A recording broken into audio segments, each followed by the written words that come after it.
Good evening and welcome to Fort Wayne, Indiana for tonight's Indiana High School football game between the Center Grove Trojans and the Carroll Chargers. Hello, I'm Kevin Conrad along with Rick Embry. We welcome everyone to our coverage of Center Grove football presented by IU Health. Rick Embry, beautiful night for football, 67 degrees, mostly cloudy skies. Couldn't ask for a better night of football. Coach Eric Moore and the Center Grove Trojans making their first trip up to play a Fort Wayne team taking on the Chargers tonight. Yeah, obviously, you're right. Beautiful night for football. A little bit different than last year when Carroll came down to Center Grove and that game got called at halftime due to the microburst storms that took out one of the goalposts at Center Grove. So a beautiful night for football. Should be a great game tonight. Carroll lost a tough one last week on the road at Hamilton Southeastern, 14-7. Center Grove started off the season with a really good win on the east side against Warren Central, 24-6. So looking forward to this one tonight, and we'll see if Center Grove can drive a long way and come out victorious. So again, the Trojans on the road taking on the Carroll Chargers here in Fort Wayne. After the break, we'll be back with our head coach, Eric Moore, to talk about tonight's matchup. This is Center Grove Trojan football presented tonight by IU Health.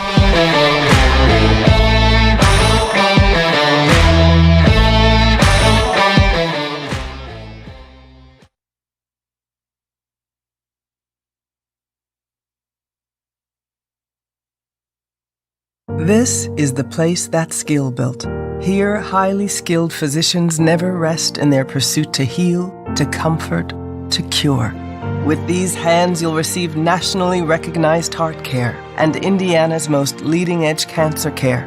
With these hearts, with these guts, with these brains, you'll find the highest level of care in the state. This is the hope that's skill built, and it's around every corner of Indiana University Health.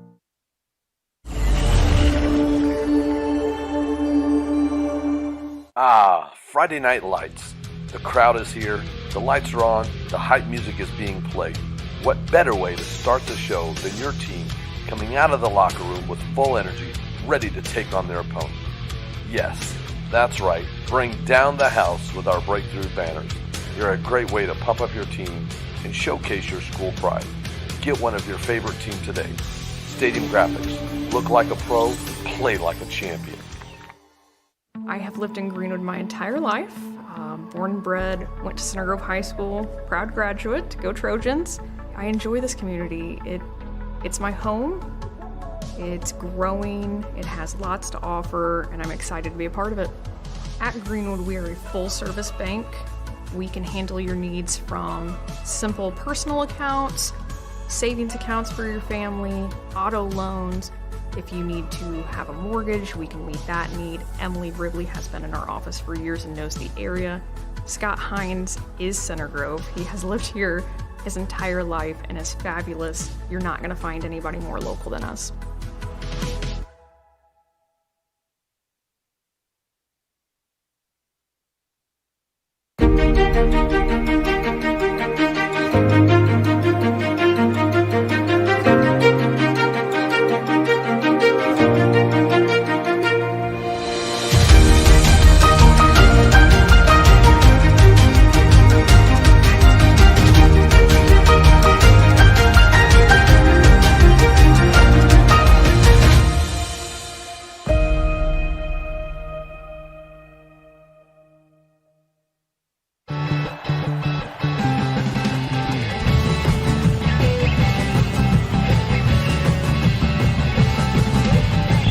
This is the Sycamore Construction pregame show here at Race Gilman Stadium before Coach Moore gets his team, gets on the buses, and heads a couple hours north to Fort Wayne Carroll High School for Week 2. Coach, it's going to be an exciting game, but before we get to that, let's talk about last week. We got on the win column with 1-0, going over to the east side, taking on a former foe, Warren Central. It's been a long time since we started the season out with them, but come out with a 24-6 victory. Give us your thoughts on that game. Well, I thought the offense did a great job of controlling the football, no turnovers, and defense kept them out of the end zones. They bent, but they didn't break. I'm just really proud of the way the team's effort was, and we had great emotion, and we went over to win, and we won a game. Hey, it was Ag Night at Warren Central, and I actually took a picture with a guy and a goat leaving the trek there. So I don't think I've ever done that before. So it was a pretty monumental night in my life right there. It was a bit different. We walked in, saw that same goat. They got a new farm over there, and they're promoting it big time. But, Coach, it was kind of a weird game. It's like it seemed like it was difficult to get in a true flow. There was a lot of penalty flags. Some of it was self-inflicted. Some of it was just, maybe first game jitters from the officials too. But what goes through your mind when you're trying to get, in a groove? And we had a big touchdown that was really going to get us over, and it got called back. What goes through your mind, and how do you adjust to that? Well, the first thing is that your team dealt with all the adversity, that you did have a touchdown called back and you weren't getting flagged, but we just started over and continued on offense to do the same thing. The defense gave up a big penalty and stayed on the field and fought their butts off and ended up, not giving up a big play before the half. So it's just the way our guys dealt with all the stuff that was going on. And there are going to be bad things happen in game one, a lot of bad calls, a lot of bad play by ourselves, coaching and playing. So that's just part of high school football. But the great thing is you can get through it. You don't shoot your foot off while you're trying to win the game. Well, you mentioned the defense. You got to give them a lot of credit. They stepped up. Warren has a really good running back. Went up for a little over 100 yards, but he was getting downhill. He didn't get big runs. He just got a lot of them, and you guys were able to control him. Thoughts going about that when you were in that game? Yeah, the big thing is don't let them get going and hit big runs on you. You play your tails off, then you give up a 60-yard run. That's happened to us before. Not now. Not last week, and hopefully not tonight. So we just got to keep people, get them on the ground, tackle guys, and go from there. And it's going to be that way every week. We're going to play great lines. Our defense is going to play against great offensive line, against great quarterbacks, and against great running backs. That's our schedule. Another thing before we get into Carroll you got to be very proud of is opening college football starts this week, and a couple games last night with some guys in all levels playing, a couple on national TV, but Center Grove has over 40 kids playing college football. In addition to that, we also just had the NFL cuts, and I saw a tweet earlier yesterday that showed how many people from the 317 area code are playing in the NFL. Center Grove has the most people. It's got to give you a lot of pride knowing that college football and NFL is kind of masqueraded around with Center Grove kids. Yeah, it's been awesome. Carson Steele obviously has got called back with the Chiefs, and Rush East is with the Cincinnati Bengals, and Austin Booker is on IR right now, but he's going to come back in 4 weeks. He got a little bit of an injury, and he's done a great job with the Bears. So our three kids are still playing football. The Bengals, Chiefs, and Bears, so it's fun to have those guys in an area where maybe we can get to see them play. It's great to see all these kids playing in college football. Way too many to try to name. I don't want to leave anybody out. Just good luck to all of them, but most of all, I want good health for all of them and have fun playing the greatest game in the world. So we're getting ready to get on the buses, head up to Fort Wayne. Your program's kind of getting used to long bus trips these days, but that is an adjustment. Tell us what you know about Fort Wayne Carroll. I know they came in last year. That was the weather game where we lost our goalpost, but it's a good, solid program, probably one of the top 4 programs in the northern side of the state. What do we know about Fort Wayne Carroll? Well, we just hope that all the goalposts stay up. We don't have storms and goalposts get blown down. No weather delays. It's going to be a little cooler up there tonight, so we're ready for that. You know what? They're a big, solid team, big offensive line like we have, good running backs. They have a quarterback, a lefty that does a good job. Their defense flies around, makes a lot of plays. They're senior-oriented. They love playing football. They're a lot like we are. If you look at them, it was almost the same team in the mirror. So it's going to be who doesn't make mistakes and who makes things happen, who can make a big play. We got to make a big play somewhere. Defense, offense, we got to make some big plays. Last week we didn't make many big plays. We just stayed in there and stood in the trenches and punched, and that's okay. I love that kind of stuff, but it'd be nice if we can get out and make some big plays somewhere. Well, we hope it's another successful weekend. Last week we started with a 3-0 record in the event that Varsity took it on Friday, and then both freshmen and JV played really good games here at Racegoma Stadium against Warren's other teams. Fort Wayne Carroll's coming down this Saturday, so, if you guys don't have anything going on, not going to a college game, come out to Racegoma Stadium, support freshmen and JV. But, Coach, tonight, get up there. Good luck. Let's go 2-0 and start rolling.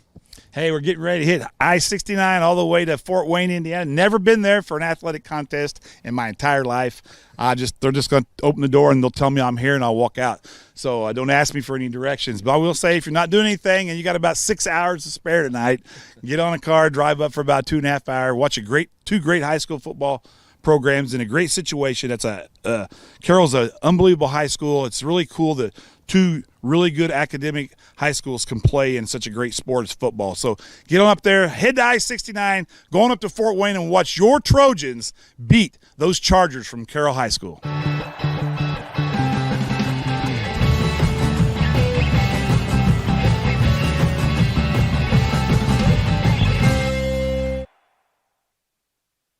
This is the place that's skill built. Here, highly skilled physicians never rest in their pursuit to heal, to comfort, to cure. With these hands, you'll receive nationally recognized heart care and Indiana's most leading-edge cancer care. With these hearts, with these guts, with these brains, you'll find the highest level of care in the state. This is the hope that's skill built, and it's around every corner of Indiana University Health.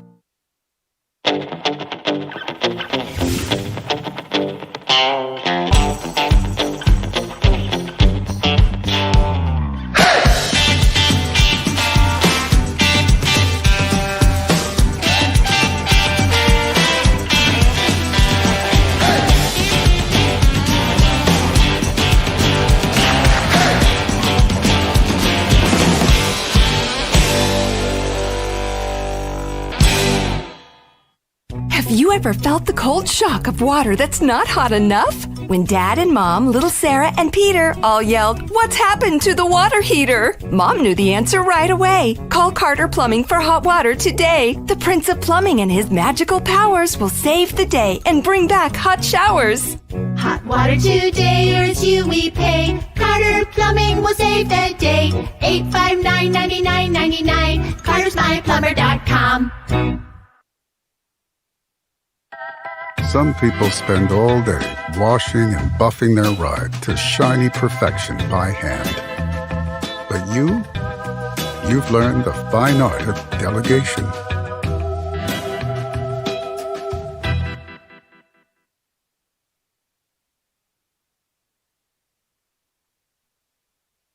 Hi, I'm Amanda Johnson, owner of the Barn at Bayhorse and the Stables at Bayhorse Inn.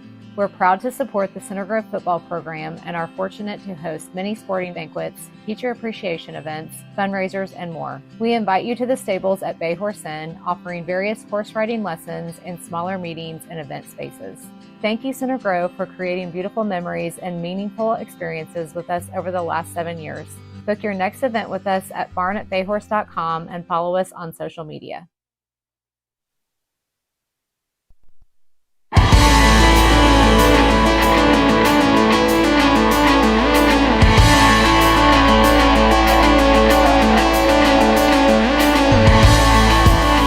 Back live here at Fort Wayne Carroll High School. We're just moments away before tonight's kickoff between the Trojans and the Chargers. Rick and I have already met the Charger mascot. Made his way up to the press box. We got our picture taken with him. Rick, great facility here at Fort Wayne Carroll. Great facility and a great home crowd here. I mean, these stands are completely packed, and they have been. I don't know if they thought the game was going to start at 7 or what, but they were early arriving, Kevin. The parking lot is full, and, I mean, these stands are completely packed, but obviously probably a lot of anticipation for getting a chance to see the Center Grove Trojans come up and visit their place after, a few years ago these two teams met downtown in the state championship in 2022 when Center Grove won their state championship. Another one of their state championships. So a big crowd that's probably very eager to see how their hometown Chargers do against the road team Trojans tonight.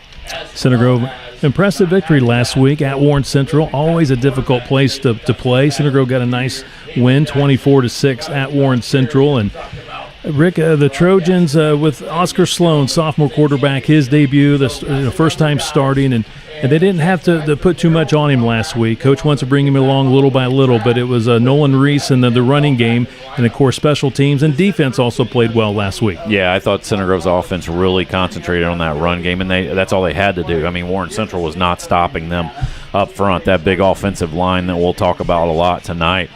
248 yards rushing for Center Grove last week against Warren Central, so you really didn't have to rely on Oscar. And I think that's probably the first few games in this year. That's what Coach Moore would like to see happen is kind of have that running game, take a little bit of pressure off of him and have him ease into this varsity action. I mean, he's a man that's a very, very talented kid, obviously, by the many offers already that he has D1-wise. So he has the capability, but you obviously, his first varsity road test, or actually the second one, because last week's was at Warren Central, and I thought that offense played really, really well last week, despite having a lot of penalties.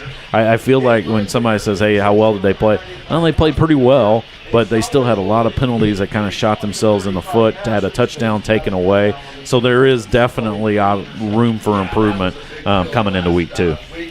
We see the Center Grove Trojans on the far side of the field running onto the field. The Trojans in the white uniforms trimmed in red, and now we see the Carroll Chargers onto the football field in the home royal blue jerseys, white pants, silver helmet. And you're right, Rick, a great crowd here on the near side for the Carroll Chargers. This press box is completely full. A lot of media, a lot of hype and excitement around this game because we just heard Coach Moore say in the pregame show, Coach Moore says he's never brought a team up to Fort Wayne, first trip ever, so I think there's a lot of excitement about this game because it's something that we've never seen before. Yeah, I love the way that they have the students, and obviously, sorry, we don't have the video tonight, but they have the students in the first 10 rows or so right behind the home team's sidelines and benches and stuff, so that's a cool setup here.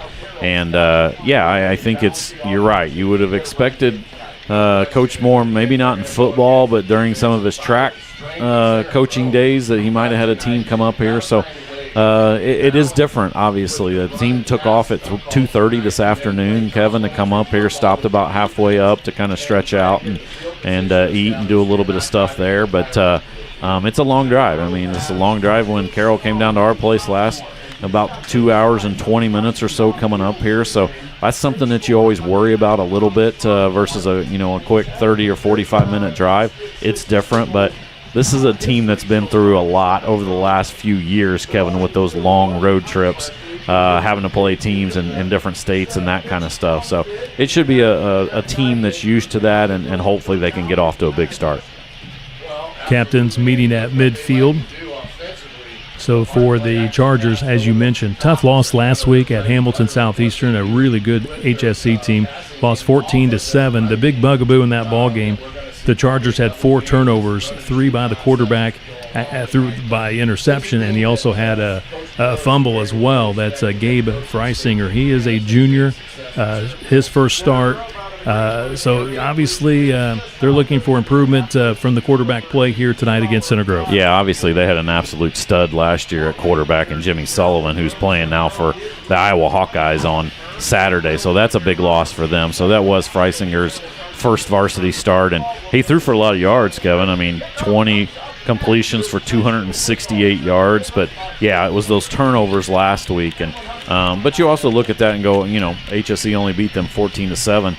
Despite those 4 turnovers. So I'm sure they're also looking to make that. We always talk about kind of the biggest jump that you see as far as performances from week 1 to week 2, because you finally get some game film on how you did against somebody else besides your own team, and then you make those adjustments hopefully for week 2. So I would expect a much better performance by Carroll, and we'll see how Center Grove does against them. Head coach for the Chargers, Doug Dinan, in his 16th year. He's an Ohio State grad, 119 wins, 53 losses. He's done quite a job here for the Chargers. 6 sectional titles, 1 regional, the semi-state, of course, the state runner-up to Center Grove back in 2022, 4 Summit Athletic Conference championships. And Coach Moore, we talked to him a little bit last Saturday during our JV football game at halftime.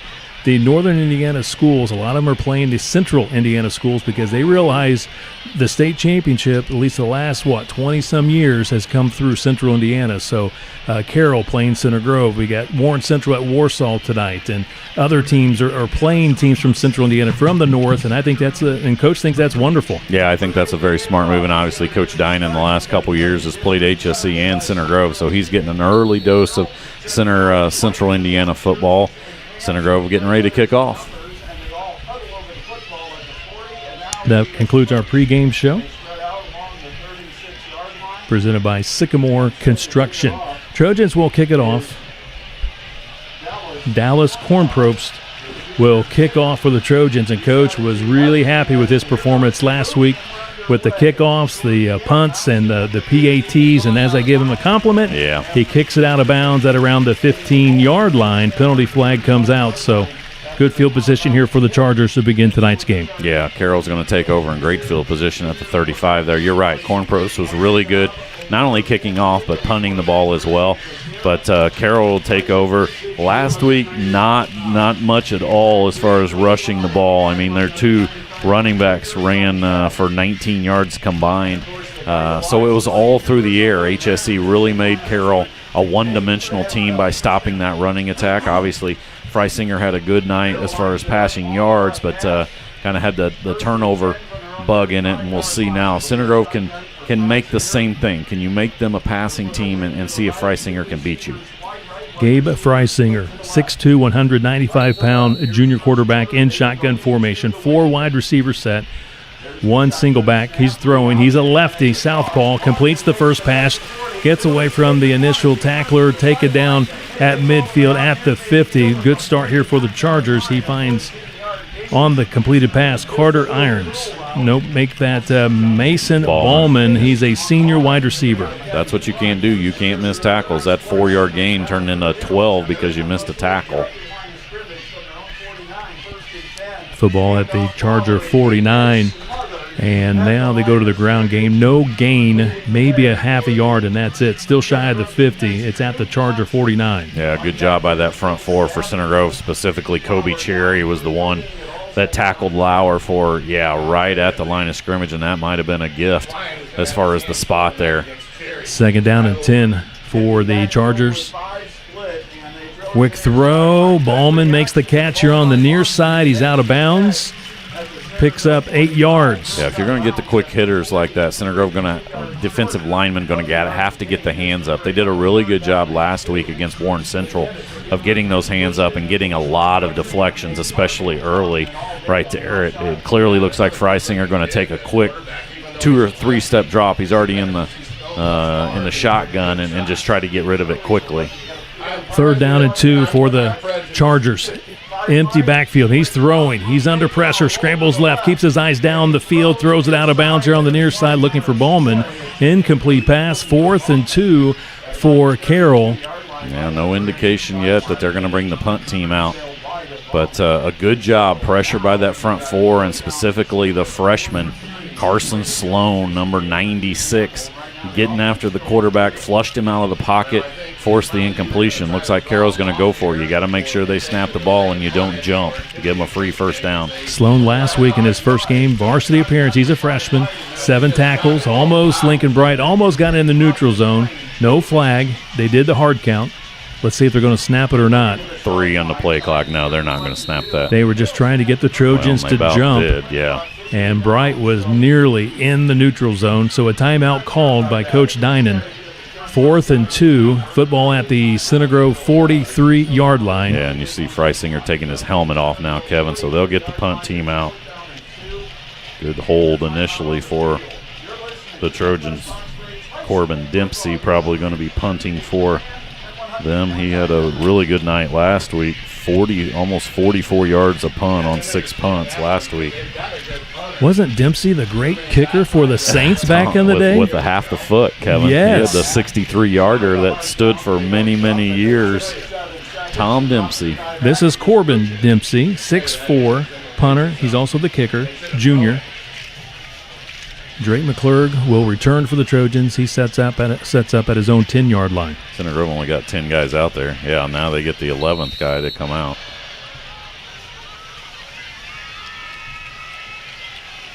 Puts the right foot into it. Nice spiraling punt. And it's going to be a fair catch by the junior, Drake McClurg, at the 9-yard line. Another good punt by Dempsey. Now Center Grove going to take over deep in their own territory. Looks like they're going to spot that on the 8-yard line. So their first possession, and you're going to be in the shadow of your own goal line to start this game. 34 yards on the punt. Trojans, actually, they're going to put it at the 8. You're right. So make that 35 yards on the punt. So Trojans on offense for the first time tonight. Our opening quarter tonight being presented by IU Health and by Reese Restoration.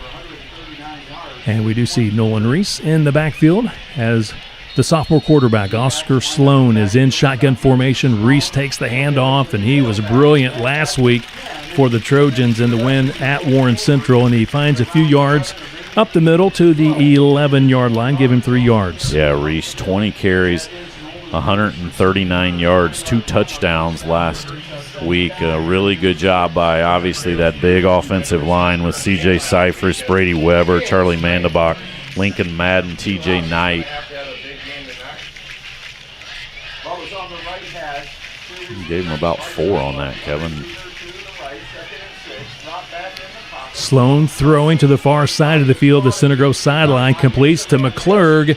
Breaks a tackle, gets out of bounds at the 25. Good job by Drake. Just a simple comeback to the ball. Sloan hit him in the numbers, made a couple guys miss to get an additional 4 yards, and Center Grove gets out of that tough starting spot there inside the 10-yard line. 14 yards on the completed pass.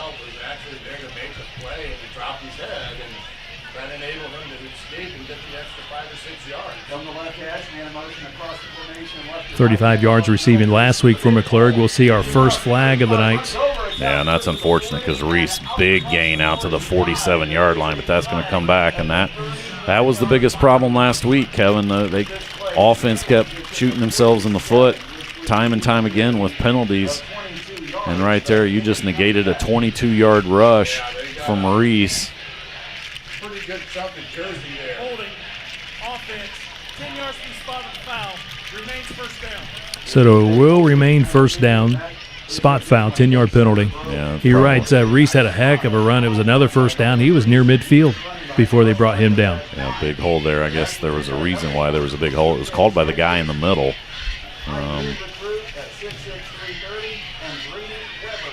They'll spot the football at the 21-yard line. First and 14, Kevin. So it was at the 25, the original line of scrimmage, now at the 21. So you're right. First and 14, Sloan, delayed handoff to Reese. He shakes a tackle, shakes another tackle, and he gets it across the 30. That's a really nice individual play by Nolan Reese. 31-yard line. I think it's 10 yards, Rick. Yeah, he was hit at the line of scrimmage, Kevin, maybe 1 yard past the line of scrimmage, but broke 2 tackles and ran over a guy. So he gets a big chunk of that back to make it second and 4, Kevin? Yards after contact. Second and 4, the call for Coach Eric Moore and the Trojans. Sloan in the gun. 3 wide receiver set, couple of running backs in the backfield. Handoff. This is a new back. He's got the first down. And I think that's Biggerstaff. Biggerstaff getting his number called early. Nope, it's 25. Yeah, that's Jaden Biggerstaff. You are correct, sir. Jaden Biggerstaff. Another one of those sophomores. It was interesting, Kevin, when we had Coach Moore on during the JV game on Saturday, how he talked about Reese has gotten a year older and a year stronger. So he feels like last year he could only give him 15 or so carries. This year he feels comfortable giving him 20 or 25, but he's got a lot of weapons in that backfield. And Winkler this time. First time tonight we've seen Winkler. Yeah, right. Coach talked about going with 4 backs. It's just not going to be Nolan Reese. He talked about attacking with 4, and we've seen 3 already tonight. Yeah, on another big gain there on first down by Hudson Stewart. Winkler, sorry. 8-yard line, so give him 5 yards. Second down at 5. Center Grove putting together a nice drive here to begin tonight's ball game. Sloan stands tall in the pocket. Good poise. Completes to Drake McClurg. Steps out of bounds for a first down. That's just a great route, and that's going to set up a little bit later in the game when Carroll starts going, okay, he's just going to run a 10-yard and then come back to the ball. That's going to set up him doing a little stop and go, and he's going to go right by that defensive back. That defensive back is not very big, and right now Drake's doing a very good job against him. It looks like it's Seth McCall, 5'10", 165 out there against McClurg. 8 yards for McClurg. New set of downs for the Trojans at the Charger 44-yard line. McClurg in motion. He's going to receive the pass. He's in the backfield. Turns the ball up the field, down the field actually. He's inside the 40. Yeah, it didn't look like there was much there, Kevin, but McClurg very patient. He had Cade Timmons out there, number 6, and number 2, Dom Berry. Dom Berry is a great blocker. You listen to Coach Moore talk and say one of the big reasons why he's going to head to Wake Forest next year is not just his catching, it's the fact that he can block, and that's what he did there, and another big gain on first down. McClurg collects 6 yards, 7:40 to play first quarter. Now Ricky Lange in the other part of that four-headed monster, and he gets the carry. He tries to sweep it out to the left side, cuts it up. He's got the first down for the Trojans. Ricky Lange, sophomore sensation. He looked great last week in his debut for the Trojans. 7 for 36 last week against Warren. Winkler, 12 for 68. Reese, 20 for 139. Another first down for Center Grove. Lange, 6 yards, 7:20 and counting. We're in the opening quarter. Center Grove forced Carroll to punt on its opening drive. Trojans responding with a nice drive. Good mix of run and pass. Sloan in shotgun formation. Handing off to Lange. Big hole off the left side of the line. He's wrestled to the turf. He's close to another first down. Collecting looks like 9 yards. They're going to put it at the 23-yard line. Another big hole on that left side, Kevin. That's Seifries and Brady Weber, the two big boys on that left side. Seifries, Kevin, 6'6", 330. Brady Weber, 6'5", 285. I told the story last Saturday. I was on the field at Warren Central, and when the captains came out, Seifries and Cherry, holding hands to meet at midfield with the captains, I didn't see them coming. They about took me out. I had to duck to get out of the way. Center Grove doesn't like what they see. Large men. All D1. Seifries going to IU. Of course, Cherry going to Purdue. Timeout called. Was it Coach Moore? I also want to say center tonight, Lincoln Madden is not in. It's Tyler Carey, senior, 5'10", 235, is getting a start at center in the place of Lincoln Madden. But so far, that offensive line has been very, very good tonight. We'll see now. Now you get inside the 25, you got to be able to punch it in for a touchdown. Timeout, Center Grove. Proud sponsor of Center Grove football, Reese Restoration. Reese Restoration specializes in commercial and residential services. For a free estimate, call 317-954-5408 or visit Reese Restoration online at reeserestorationindy.net. I know they took care of Mr. Embry's roof a few years ago and did an excellent job. Absolutely. Second down and 1. Football at the Charger 23-yard line. 6:26 to play. We're in the opening quarter. Going back to Nolan Reese. He's got the first down. He's inside the 20, marking him at the 19. 4 yards for Nolan Reese. Yeah, that front 5 right now is front 6, if you include Dom Berry, is just blowing those guys off the ball in front. They definitely have the size advantage on those guys up front. And, you know, it doesn't have to be too complex, Kevin. You don't have to try to be cute or anything like that. Just keep handing the ball off to one of those 4 guys, and right now they're getting chunks of yardage every time they touch it. New set of downs at the 19. Reese runs it around the left side, goes out of bounds. Good yardage on first down. Yeah, I'd say you got every bit of 5, maybe 6 yards there, Kevin. We'll see where they spot it, but another great gain on first down and another run on that left side behind Seifries and Weber. 6 yards for Nolan Reese. They'll spot it at the Charger 13-yard line. Just under 6 minutes to play, opening quarter. Beautiful night for football. A little steamy, though, for Rick and I in this press box. Windows do not open. No complaints. Reese is going to bounce it around the left side. He's hit again. He's close to a first down. I think he's got it, Kevin. Well, they kept the clock winding, so he must be a little bit shy. Oh, now he's moving the chain. So first and goal now, you're going to have to go almost the full 10 yards. They're going to spot it maybe about the 8. 5 yards for Reese. Grabner, defensive back, with the tackle. You've taken about 5 minutes off of that clock, Kevin, as well. Sloan under center. The wingback is McClurg. He goes in motion. He takes the handoff. He dives for the pylon. He's out of bounds just short of the goal line. Yeah, that jet play didn't work very well last week against Warren Central, Kevin, but right there you did a good job of getting that edge peeled inside. Mostly Dom Berry over there. Once again, Brady Weber at that left tackle. And then Reese sneaks out of the backfield and and helps out on an outside linebacker. So a good gain by McClurg to get it down to about the 3-yard line, 2nd and goal. 5 yards for McClurg. You're right, 2nd and goal at the 3. 5:27 on the clock, opening quarter. Sloan once again under center. This is Winkler. Hudson Winkler in for the score. A 3-yard touchdown run for Hudson Winkler. That is a 92-yard drive to start out this ball game, Kevin, and Center Grove marched the ball right down the field. I don't think there was any third downs, Kevin, so a dominating drive there on first down, and that's one of those things. You start out the game like that, I always say impose your will on the other team, and right there Center Grove did that on the opening drive. Corn Probst will attempt the PAT for the Center Grove Trojans.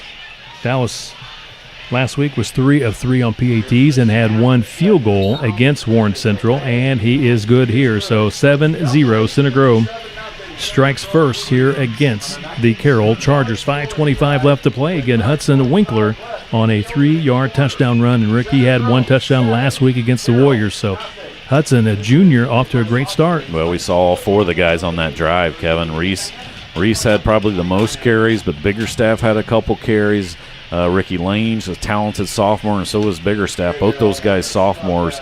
Really good job on that drive, and then Winkler finishes it off there on probably his 3rd carry of that drive. So only, I think, 2 passes for that entire drive, and Center Grove just marched the ball right down the field. Hobbig Injury Law will be donating $10 this season for each Center Grove touchdown, so $10 already going back to the Center Grove High School Athletic Department. And also Eric Kwiatkowski at State Farm Insurance Agency donating $5 to the CG Education Foundation for each field goal PAT kick made by CG. So we're off to a good start tonight with a touchdown and PAT kick by the Trojans. In front, 7-0 over the Carroll Chargers. Center Grove this week still Class 6A, number 2 in the coaches poll for the Carroll Chargers. Class 6A, number 15 in the coaches poll. Corn Probst will kick off for a 2nd time tonight. The first one went out of bounds. Let's see what he comes up with here in his 2nd try. It's going to go inside the 10 to the 9-yard line. To the 20, and taken down as he comes across the 25. We spotted at around the 26, 27-yard line. Good tackle there. I think True Paxson was in on that tackle, the starting middle linebacker for Center Grove. So now Carroll's 2nd possession had a couple nice passes to get them inside of Center Grove territory, but then it stalled on 4th and 2. Tried to get Center Grove to jump offside. They did not, and then punted it back to Center Grove, and they marched the ball right down the field. Paxson last week against Warren Central, 11 tackles. Yeah, we watched him all last year at JV level. He's a really good middle linebacker. Ooh, that one sails over the head of the running back. Looking for number 3, Jaden Van Pelt. Van Pelt. That was easy for you to say, Kevin. Wow, mouthful. So, incomplete pass. Not really that hard of a name either, Van Pelt. I looked at the roster to see what kind of name the kid had, and it's just Van Pelt. It's a long drive up here, Kevin. I know That's you're still shaking the cobwebs out a little bit. 2 hours and 20 minutes up here. Trojans on defense, and they're swarming the running back. Yeah, I think that was that number 10 on that carry? Wagner. Asher Wagner. And he's a junior, and he absolutely swallowed up. I saw Kobe Cherry in on the stop, among others. Stanley, all those guys in there, and that was a loss of 2. So now 3rd and long. That's where you got to pin your ears back. We'll see if that freshman off the edge, Carson Sloan, can get after the quarterback. Clean pocket. Oh, he's open. Throws a deep one. He let him too much. Incomplete pass. Yeah, he had him. He had him probably 3 steps on the Center Grove DB. That was Van Pelt. Snuck out of the backfield, but too much from Freisinger, and now Carroll's going to have to punt again. 3 and out for that Center Grove defense. Pio not in the lineup tonight for the Trojans in the secondary. Sound like we heard Nathan, it's going to be Nathan Yoder. He was in there on that play as the replacement. He was not the one, though, that was beat on that. That might have been somebody else. Yes. punt situation here. Dempsey back in, second punt of the night for the Chargers. Football at their own 25. Center Grove will drop back a couple. Return men looks like McClurg, and I don't know if that's Timmons or Ane. Calls for the fair catch. The ball is loose at around the 50-yard line, and it's going to be Charger ball. So the Trojans cough it up, calling for a fair catch. Lost it.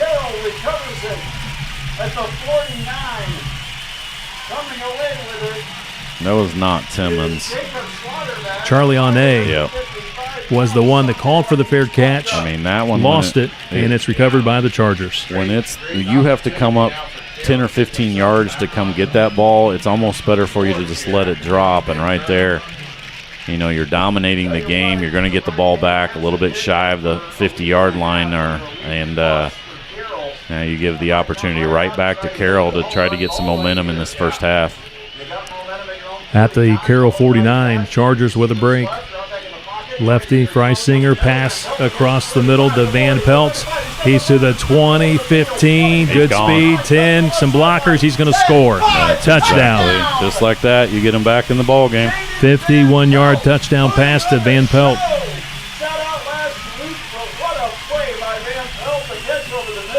So the Trojans with the mistake, and the Chargers make them pay. Made them pay. You're exactly right, Kevin. And, man, that's all it takes. We talk about momentum all the time, and Carroll gets the turnover after this crowd was pretty much dead after the first series when Center Grove just marched the ball down the field. But that's one thing that Center Grove did really, really well last week, is they didn't put the ball on the ground against Warren Central, but they do it right away on special teams, and Carroll makes them pay.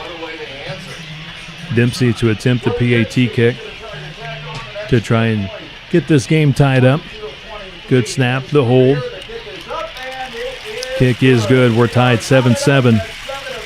4:14 left to play in this opening quarter. And Rick, that's one thing the Trojans last week against Warren Central, a really clean game from a turnover standpoint. No interceptions, no fumbles. Yeah, they had their fair share of penalties, but no turnovers. Yeah, you can't turn the ball over, especially when you're on the road. And right there, Carroll makes them pay right after the play after they get the turnover. So can't give them opportunities like that, and unfortunately they did on the punt, and Carroll ties this ball game up. They're trying to figure it out. Throw the third 60s in for between quarters. Trojans will return for the first time tonight. The Carroll Chargers take advantage of a muff punt. We see McClurg back deep for the Trojans. Dempsey will tee it up here at the 40 at the right hash mark.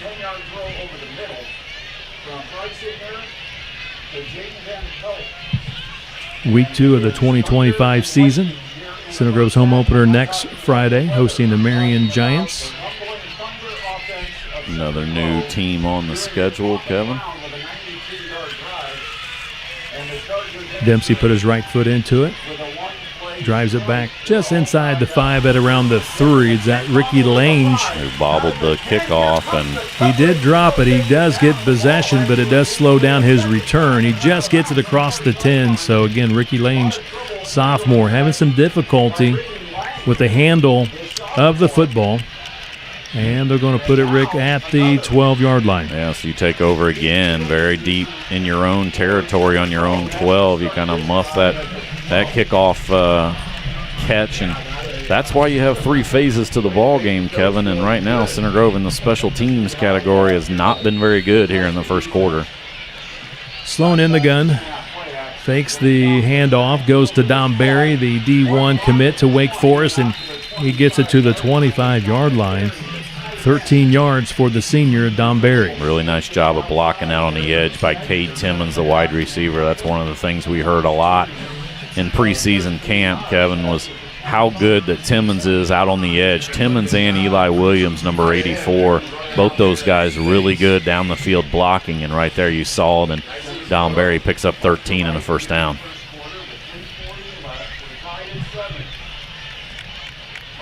Eli Williams, junior wide receiver, splits out here to the right side. They're going to hand it off to Nolan Reese up the gut. Good yardage on first down. 34-yard line, 9 yards.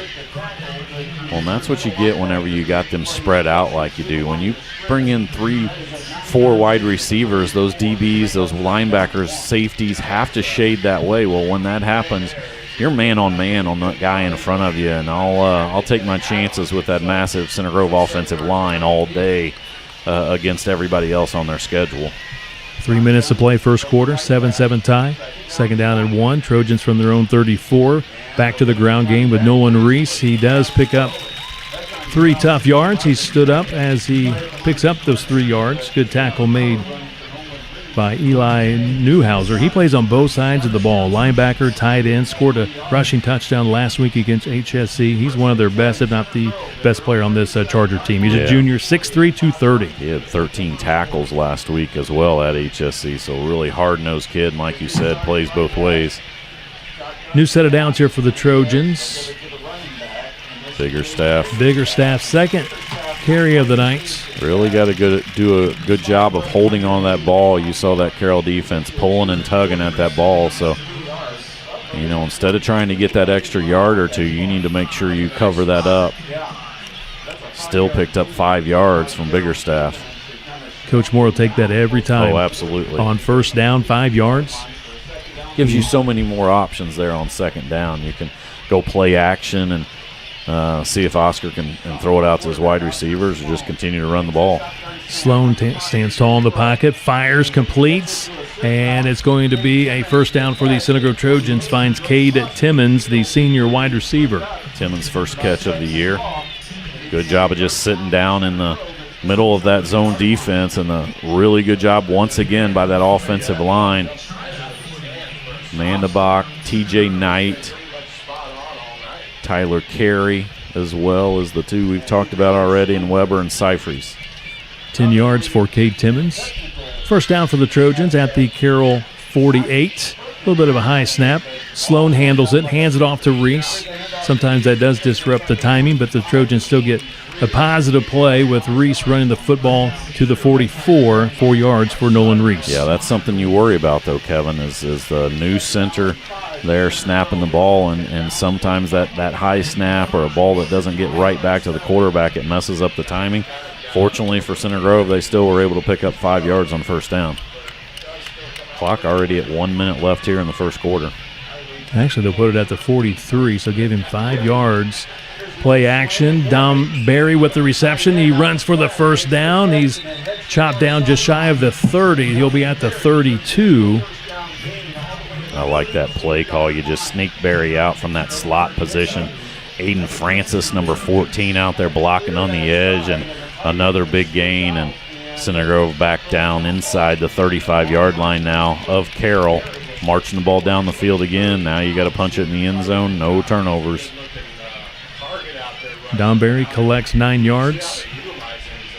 First and 10 at the 32 in Carroll territory. High snap once again. Nolan Reese breaks a tackle to the 15, 10, 5. Touchdown. He just got across the plane as he was tackled at the goal line by Van Pelt. It's a 32-yard touchdown run by Nolan Reese. Once again, quick hitter up the middle. Don Barry comes from the right side to help create that hole. Quick hitter from Reese, and once he got past the linebacker, he was off to the races, Kevin. Touchdown number 2 on 2 drives for Center Grove. Cornprope's in to attempt the PAT kick. I believe Kobe. Is he the long snapper, Kobe Cherry? He was practicing that, and we'll see.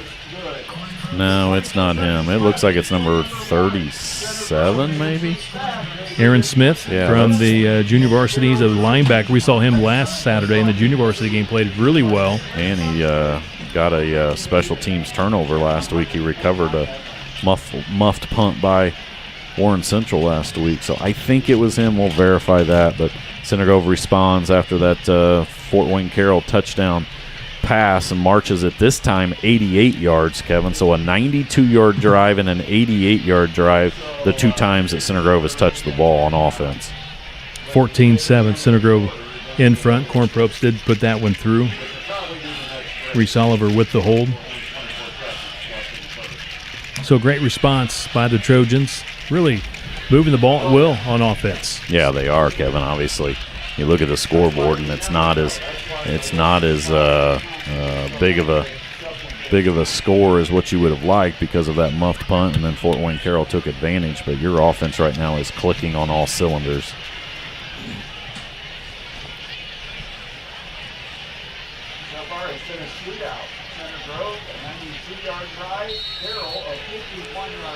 Big night of high school football. We'll get to our Dan Gandolf Financial Services scoreboard a little bit later. How about Brownsburg and Cathedral playing tonight? That should be a really good one. Westfield and Carmel. Yeah, both those I'm looking really forward to seeing those scores. And we should get some scores because all of those games should have started at 7.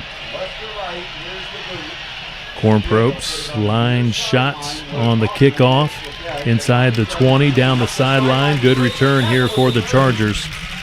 That's Mason Ballman, the senior wide receiver, with the return. He's pushed out of bounds as he came across the 35. Yeah, another really good field position for Carroll. They've taken over their one drive was inside the 30-yard line, but the other 3, one at the 35, one at the 39, and then after that muffed punt, they took over on the 49. So great field position starts for Carroll on now their 4th drive of this first quarter. Football at the Carroll 39-yard line. Play action, and it's batted down. Well done by Lincoln Bright. Knocks that one down, that pass. I think you're going to see that. If you can't get to the quarterback, you've got to get your hands up. And there was multiple guys there, Stanley and Bright, on that right side as Freisinger tried to do that quick hitter to his wide receiver. Handoff. Maybe a yard, and that's about it. Not much there for the Chargers. Yeah, Billy Lauer, the junior running back. Cherry and Frankie Hayes there. That's going to be the end of the first quarter, Kevin. Center Grove dominating offensively so far in tonight's game here at Fort Wayne Carroll. They're up 14-7. Tonight's game presented by UHealth. This is Trojan Football.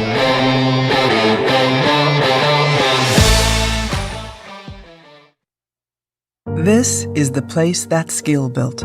Here, highly skilled physicians never rest in their pursuit to heal, to comfort, to cure. With these hands, you'll receive nationally recognized heart care and Indiana's most leading-edge cancer care. With these hearts, with these guts, with these brains, you'll find the highest level of care in the state. This is the hope that's skill built, and it's around every corner of Indiana University Health. Hi, I'm Amanda Johnson, owner of the Barn at Bayhorse and the Stables at Bayhorse Inn. We're proud to support the Center Grove football program and are fortunate to host many sporting banquets, teacher appreciation events, fundraisers, and more. We invite you to the stables at Bayhorse Inn, offering various horse riding lessons in smaller meetings and event spaces. Thank you, Center Grove, for creating beautiful memories and meaningful experiences with us over the last 7 years. Book your next event with us at barnatbayhorse.com and follow us on social media.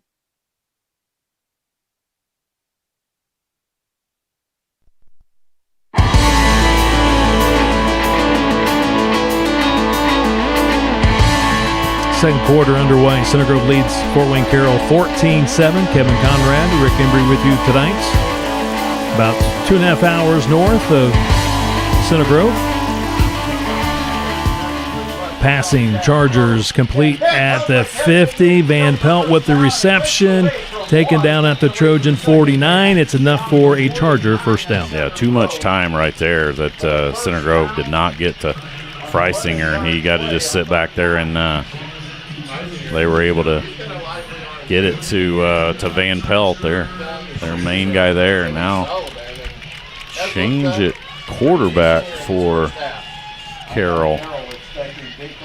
Number 13. Is that Harrison Sheely? Yeah. The wide receiver. He's a junior, 6'1", 180 pounds. Let's see if he's... Which probably means they're going to run Wildcat, but there's nobody. He's out here to the right now. It's Van Pelt. Van Pelt is behind him. They've got 2 on the play clock. 1-0. That should be a flag.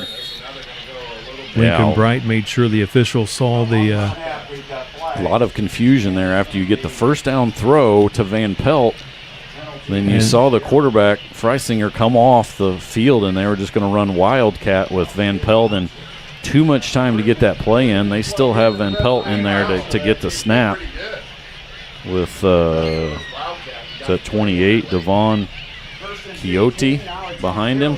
So Van Pelt stays at quarterback, a loss of 5 yards because of the penalty, the delay of game. So from the Carroll 46, Van Pelt runs the football here on the near side. Again, he's listed as a wide receiver, lined up at quarterback, runs it for just a few yards. Well, they obviously want to get him the ball early and often, Kevin. He has their touchdown of the night and already a couple other carries. He didn't have one reception last week.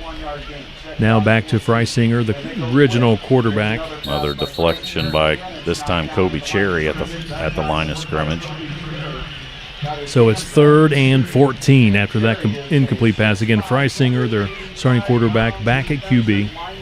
Football at the Charger 47. Well, the one thing Carroll's done well so far, Kevin, not turn the ball over on their side after 4 last week at HSE. Our second quarter tonight being presented by IU Health and by Howard Companies. A lot of guys at that line of scrimmage. Center Grove bringing a couple extra guys, but Van Pelt with the catch right at the sticks. Good spot, gives him a first down. Let's see where they're going to spot it, Rick. It's at the 40. Yeah, he's shy by a yard. But yeah, you got to get it to the 39. They'll go for that.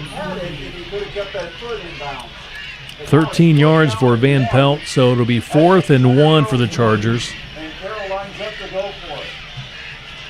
Freisinger fakes the handoff. He's going to try to run it, and he's going to be dropped for a loss. How about that play by the freshman Carson Sloan on that defensive end position? They fake to the running back. He sheds off that and then goes and gets the quarterback. What an individual play by Carson Sloan, number 96 for Center Grove.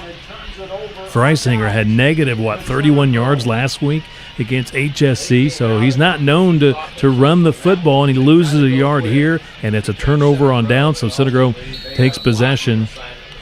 1st and 10 from their own 41-yard line. 10:50 to play. We're in the second quarter. 14-7 Trojans lead the Chargers. Center Grove going back to the ground game. His helmet's off. Once the helmet comes off, I thought they're supposed to blow it dead. They finally do. That's Nolan Reese, the running back. He lost his helmet. He's got to go sit out a play. And he still picked up 3 yards, Kevin. And you're right about the last yard and a half was because he lost his helmet. To the 45. So he got 4 yards, Rick. Impressive. Helmet, no helmet. Here comes Ricky Lange in for Reese. I think they got Winkler and Biggerstaff leads the ball game, 25. They got McClurg and Lange in that backfield now. A low snap. Oscar Sloan picks it up, slings it to his right in the flat, completes to Lange, makes a move, and he's out of bounds near the 50, just short of the first down. That appeared to be a start of a disastrous play. Again, was it a low snap? Low snap back to Sloan. He does a good job of just staying composed, picked it up, slings it out to Lange in the backfield, made a couple guys miss. About 2 yards shy of a first down over on that side. So the first 3rd down of the ball game for Center Grove, 3rd and 2. Football at the Trojan, 49, 3rd and a couple. 3 wide receiver sets. You got Don Barry in the slot. Hand off, and the Trojans back to the line of scrimmage. Once again, that was because of a high snap. You got to get that ball back quickly to the quarterback.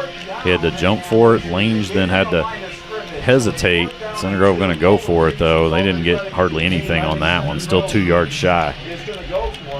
Another big play here in the second quarter. Lange, no gain. 4th and 2. Carroll stacking that box, expecting the run. This is McClurg at quarterback, and he dives to the line of scrimmage, or actually close to the first down. Let's see where they're going to mark it. It's close. It's really close. The guy. So McClurg actually lined up at linebacker, kind of like the Wildcat for Center Grove, and he runs the football. He did dive. They gave him a pretty good spot. They're going to call a timeout, an official's timeout, to give this one a measure. He needed 2 yards, Rick. Is he going to be he's shy. Just shy? I think he's shy. they're going to bring out the chain gang, something we don't see anymore with the NFL games because of what, Hawkeye? Yep, Hawkeye technology going to take care of that. I think. I like saying chain gang, so I'm glad I can still say it in high school football. And it's just short by an inch. We're talking inches. So a turnover on down. So, Rick, little trickery going with McClurg at the quarterback. Last two snaps weren't good snaps. Back to first to Sloan and then to McClurg. And McClurg tried to reach for it, but comes up shy. And now Carroll with great field position again, Kevin. This is exactly where they were in the first quarter when they then threw a 51-yard touchdown pass. You're giving them too many opportunities. Your defense has been on the field a lot of possessions. This is 5 possessions for Carroll here in the first half, and we're only 2 minutes into the second quarter.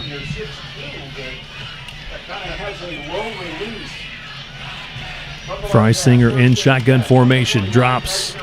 He's a lefty. He's going to air one out, and he throws it too far, looking for Jaden Van Pelt, the senior wide receiver.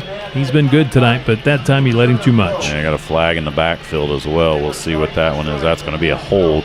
I was going to say they did a really good job of protecting the quarterback on that one. There was a reason, I guess. They got a little bit of jersey out there on the edge against Lincoln Bright. Yeah, Van Pelt didn't even try to catch that one. He was just trying to run into Burnett and get a cheap penalty call out there on the edge. But that's a big holding penalty. That's going to back them up 10 yards. That will bring it back to the 39-yard line. And it's first down and 20. Football at the Charger 39-yard line. First and 20, 9:43 on the clock. We're in the second quarter. 14-7, Center Grove leads Carroll. Trying to run the football. They've had no success running the football tonight. Center Grove absolutely clogging all running lanes. I see Lincoln Bright at the bottom of that pile, along with Kobe Cherry, Stanley in on the stop as well. Freisinger is going to have to throw this about 50 times tonight, Kevin. It's the only success that they've had so far moving the ball is through the air. So it's a no gain. Second and 20, football at the Charger 39. That Center Grove D-line just stout. Absolutely stout. Freisinger throwing middle of the field. Van Pelt's got the catch. He was wide open. He's going to go for the touchdown. I don't know where our safeties are right there, but they just absolutely got scorched. 61-yard touchdown pass, Freisinger to Van Pelt. You're right. There was no coverage in the middle of the field. He was absolutely wide open. I mean, he just went right down the middle of the field. He just went right by a linebacker and then right by a safety. And some confusion in that Center Grove backfield. And that, once again, 2 big plays. Center Grove, Coach Moore talked about it. We don't give up the big plays. We don't make turnovers, and they've done. They haven't done either one of those in the first half, and that's why we're sitting there looking at a scoreboard where it's tied. Dempsey with the PAT kick. We are tied at 14 apiece. 61-yard touchdown pass to Van Pelt. A pretty good first half for that young man, huh? 2 touchdowns, 51 and 61.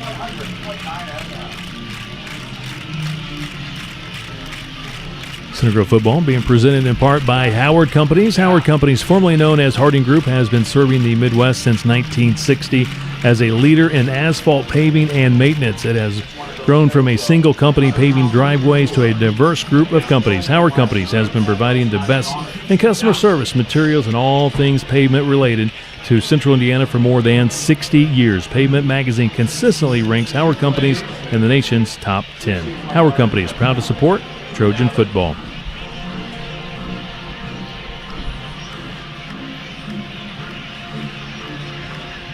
Also, really appreciate Sycamore Construction Company, new sponsor this year, sponsoring our Coach Moore pregame show.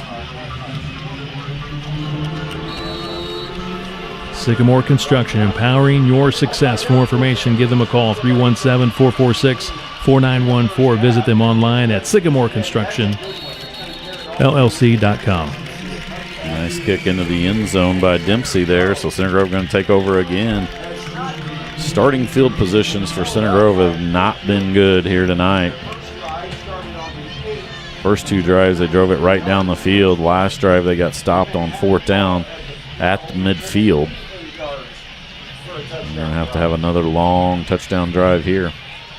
Center Grove football playing tonight. How about the Center Grove tennis team? First round of the Jasper Invitational, hosting Avon tonight, Rick Embry, and Center Grove boys tennis ranked 12th, Avon number 9, and Center Grove got a nice 5-2 win at home tonight against Avon. Great start for them. They'll face another higher-ranked team than them in Jasper tomorrow. That'll be a good one. Also, girls soccer playing in the Panther Classic tonight. Hopefully we'll get a score on that matchup a little bit later tonight. Dom Berry with the reception on first down, runs out of bounds on the far side of the field on the Center Grove sideline. Looks like he's going to step out at the, 25-yard line, so 5 yards for Dom Berry. And Dom's been really solid tonight. He was great last week against Warren Central. Again, he's committed to play football for the Demon Deacons at Wake Forest. Yeah, just a little slipping out of the backfield and some short passes from Oscar Sloan. You got to figure, and you saw it on 3rd and 4th down that last drive, Carroll going to start putting more guys in the box and making Center Grove beat them via, there's 3 flags, so something was obvious. I don't know if that's a face mask that was that obvious or what. If all 3 of them threw it. Reese with the carry, got 1 yard. Yeah, that's a personal foul face mask. 15-yard variety. That's how they stopped him, was a face mask.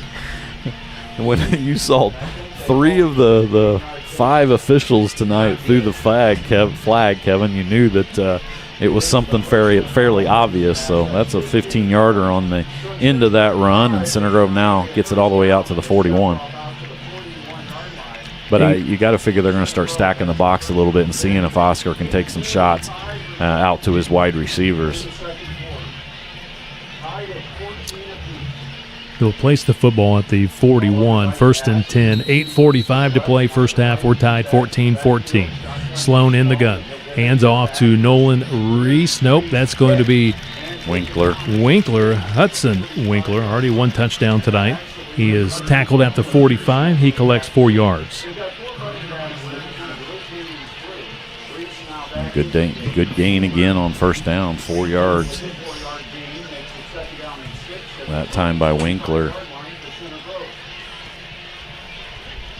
2nd down and 6.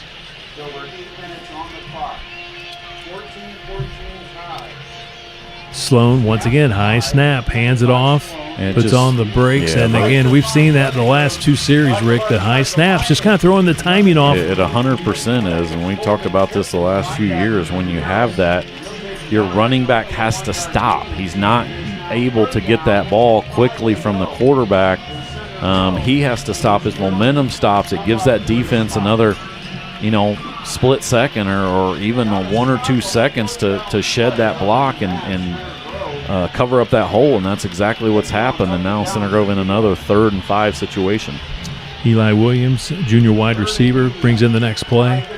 Center Grove facing 3rd and 5 from their own 46. Play action. He fakes the throw, now throws it in the flat to Dom Berry, the tight end. He's got the first down. He's into Charger territory at the 43-yard line. I love the poise in the pocket by Sloan. He was able to. He first took his first look down the field. It was covered. He didn't get too anxious. He then threw it to Dom Berry out in the flat, who was his backup option, and Dom was able to get enough for a first down. 11 yards for Dom Berry. Inside handoff. Winkler sheds 1 tackler. Gets it inside the 40. He was hit right at the line of scrimmage, Rick, and he was able to get yards after the contact.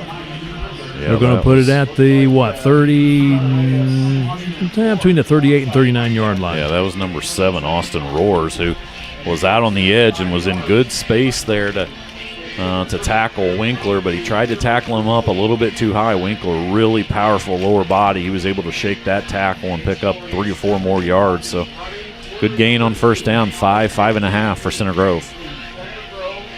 Yeah, it would be 2nd down and a long 5, 6.5 minutes to play. We're in the opening half, tied 14-14. Nolan Reese finishes off that run really well with a nice spin move. He's close to a first down, and then a late flag. It's going to be holding against Center Grove. It looked like he might have had enough for a first down, but it's going to be negated by the holding penalty. Looked like it was kind of after Nolan had already kind of Yeah, past I don't that know if it was area. on the back side of that or what, but that's going to back them up, and it's going to be second and long for Center Grove.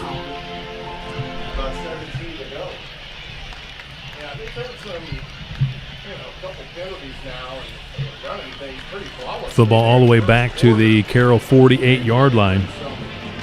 So the line of scrimmage was, 38? Now it's back to the 48. Yeah. Second and 15, 15. Kevin? Second and 15 for the Trojans. We got a whistles on the field. Referees having a conversation at midfield. 6:33 left to play first half. We'll have a Race Going Auto Group halftime show coming up in just a moment.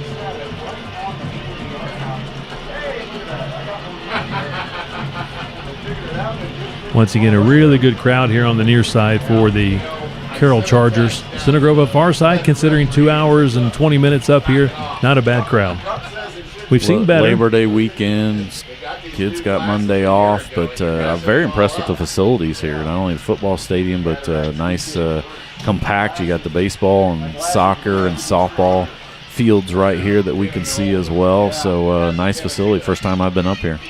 Now, Rick, they're going to put the ball at the 50-yard line. The guy threw the flag and marked it on the 40, so they just didn't back it up far enough. So 2nd and 17.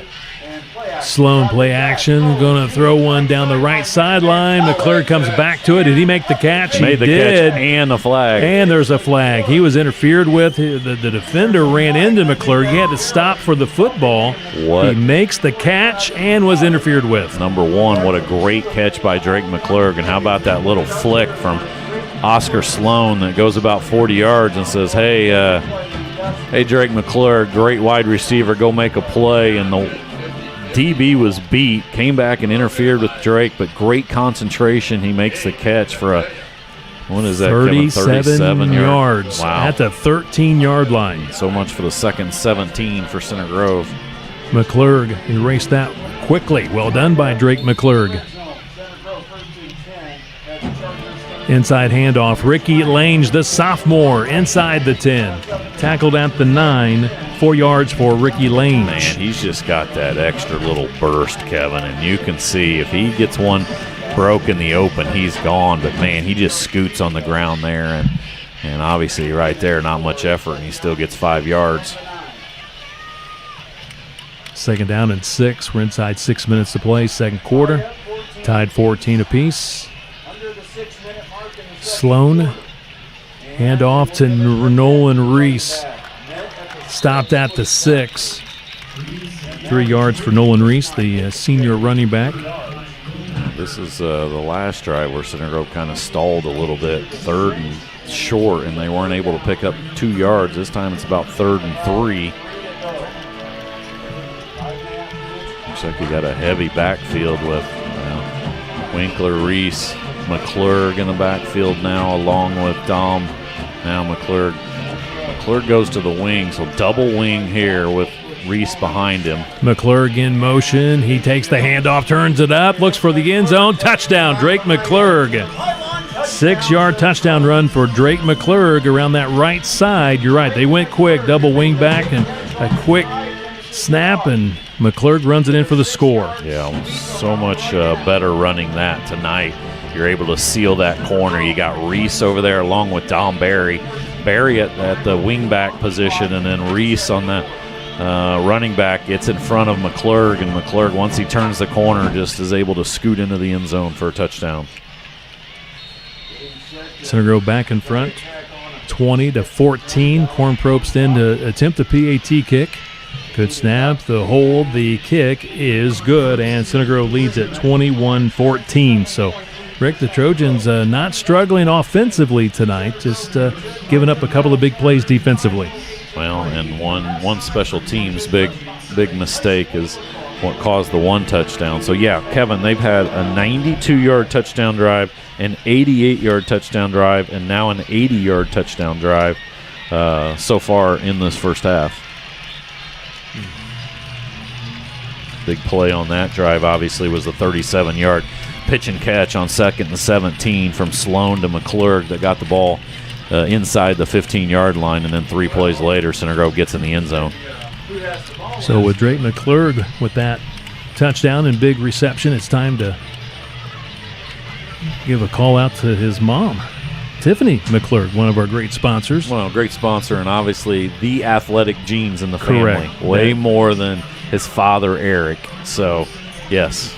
I know Eric played for IU back in the day. Yeah, there's that, but we weren't going to mention that. So no, I wasn't going to mention Tiffany that. said she's not here tonight. She's celebrating her daughter's 21st birthday down in Nashville, Tennessee. So I was going to say I knew Tiffany was young, but I don't think she's celebrating her 21st daughter, birthday. Macy. Macy's So hopefully, birthday.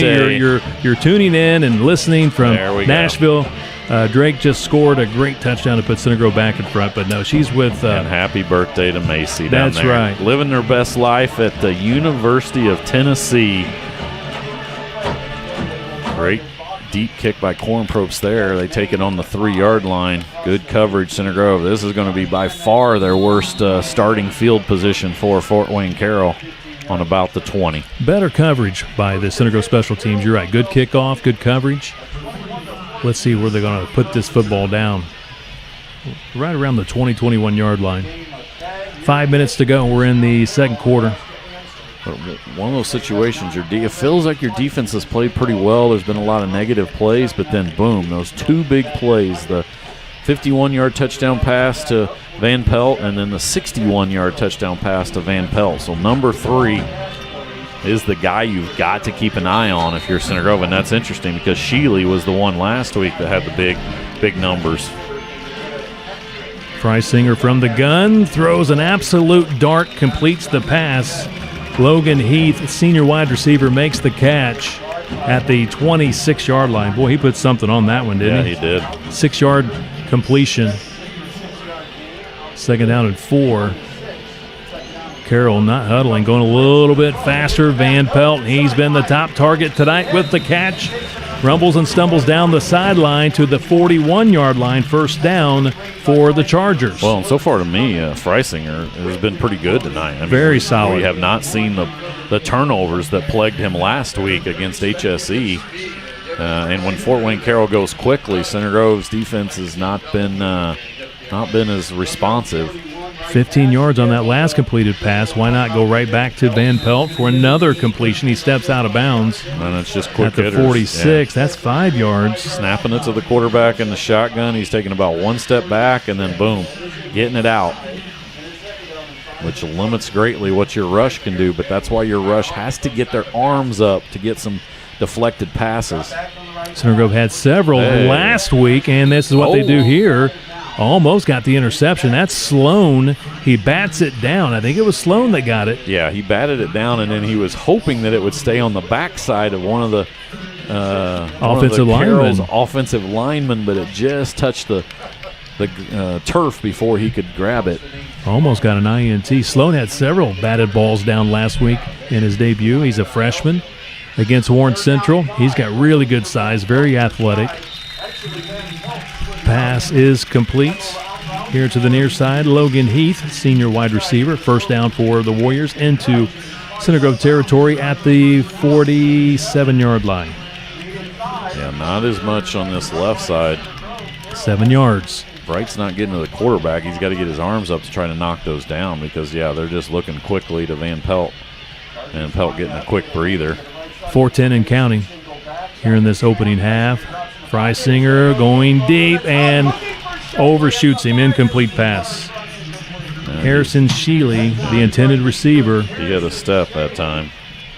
Freisinger, if anything on him so far, he's led his receivers a little bit on a couple of occasions where they were actually open. So if he connects on a couple of those, he might have another 1 or 2 more touchdowns. Here comes Van Pelt back in the game. He's got every bit of probably 150, 160 yards receiving here in the first half.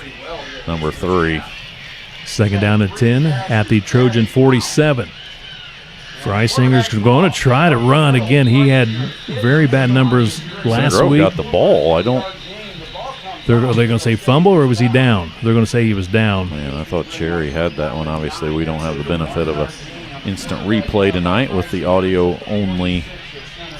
But 1 yard, Rick, that's Grove it. will take their chances with the quarterback running instead of throwing the ball. Football at the 46, just the 1 yard, 3rd and 9. Got to try to get some pressure on him on 3rd and 9 and not just let him sit back there. 4 wide receivers set in the gun, 1 running back. He's going to roll left, extends the play, throws it, completes it. There's a flag down the field. It's interference against Center Grove, but it'll be declined because he made a heck of a reception. That is Mason Ballman, the senior wide receiver, for the first down. Another big at pick, the 22. Big pickup on 3rd and long again. You let him step up in the pocket and elude the rush a little bit. He was right at the line of scrimmage when he let that one go, and Center Grove DB was behind him, made contact right when he got the ball. I don't know what you're even thinking about, but he caught the ball anyway. So now Carroll's all the way down inside the 25-yard line, almost to the 20. 24 yards on the pass. 1st and 10 at the Trojan 22, 3:17 and counting. Plenty of time for the Chargers. Freisinger looking left, getting pressure. He is going to be hit and finally taken down. Is that Sloan? The freshman finally got him down. No, it was Linder. Linder got him. Cam Linder in at that defensive end position. Credit that young man. So that sack presented by Hudson Industrial Services, $5 going to the Center Grove Education Foundation for each Center Grove sack, interception, and fumble recovery tonight. Well done by Cam Linder. Yeah, Linder's 98 and Sloan's 96. Yeah, Cam Linder now into that defensive end position opposite of Sloan. Loss of 5 yards from the 27-yard line. Passing, rushed it, kind of threw on the run. Yeah, into the turf. He was short to Van Pelt, so to bring up 3rd and 15. Yeah, he was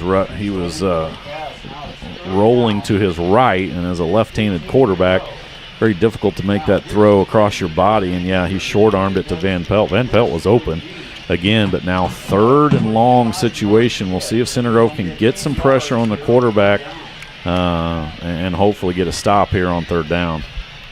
2:29 on the clock. 3rd down, 15. Drop back.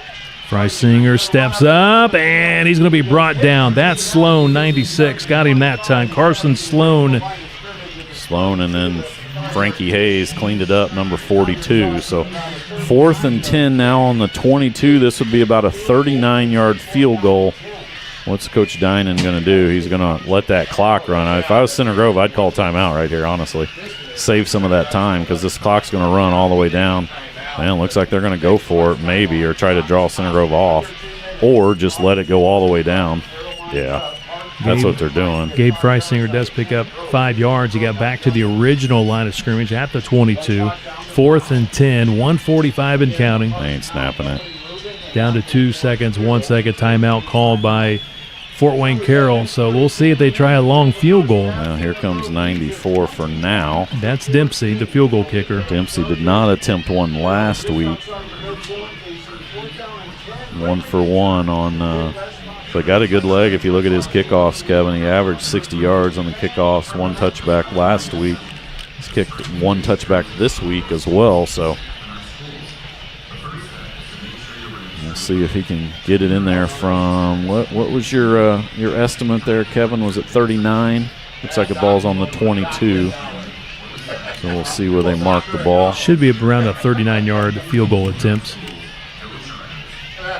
1:42 left here in the first half. Center Grove still has all 3 timeouts, I believe, or do they only have 2 left? They'll put the block at the 29-yard line. So, yeah, this will be a 39-yard attempt for Dempsey.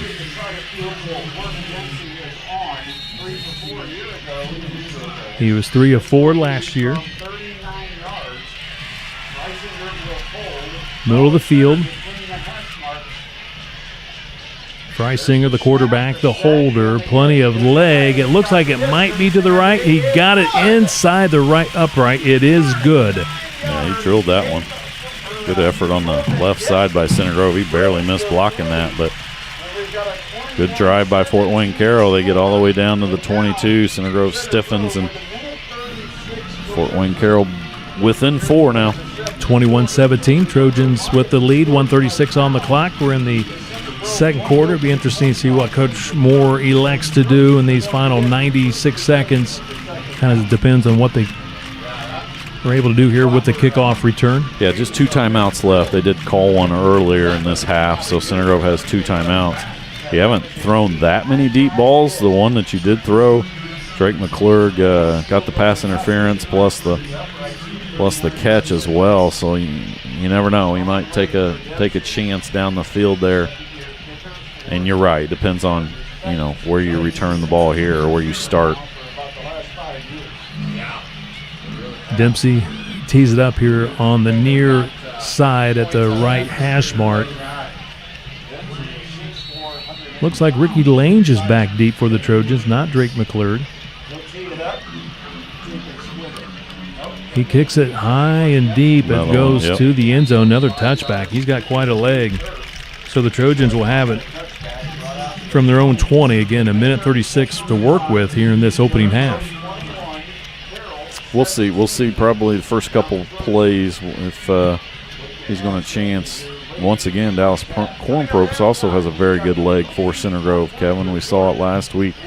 And in the scrimmage, him warming up and was hitting consistently from 50 to 55 yards. So we'll see. From the gun, Sloan, play action. Oh. Incomplete pass looking for Drake McClurg. Van Pelt, he plays on both sides of the ball. He was on the coverage. Incomplete pass, 2nd and 10. That took just 4 seconds, 1:32 to play. Yeah, that's interesting. Van Pelt not listed at all on the defensive side on their 2 deeps. But you're right, he's over there at corner trying to play both ways. He's matched up on Cade Timmons. 3 wide receiver set, delayed handoff going to Nolan Reese. He is taken down by Holman Tipton, inside linebacker, senior. Yeah, I think to the 25, about 5 yards for Nolan. He's going to be fine to probably let this one go. Remember, Center Grove will get the ball to start the 3rd quarter, Kevin. Fort Wayne Carroll had it to start the game.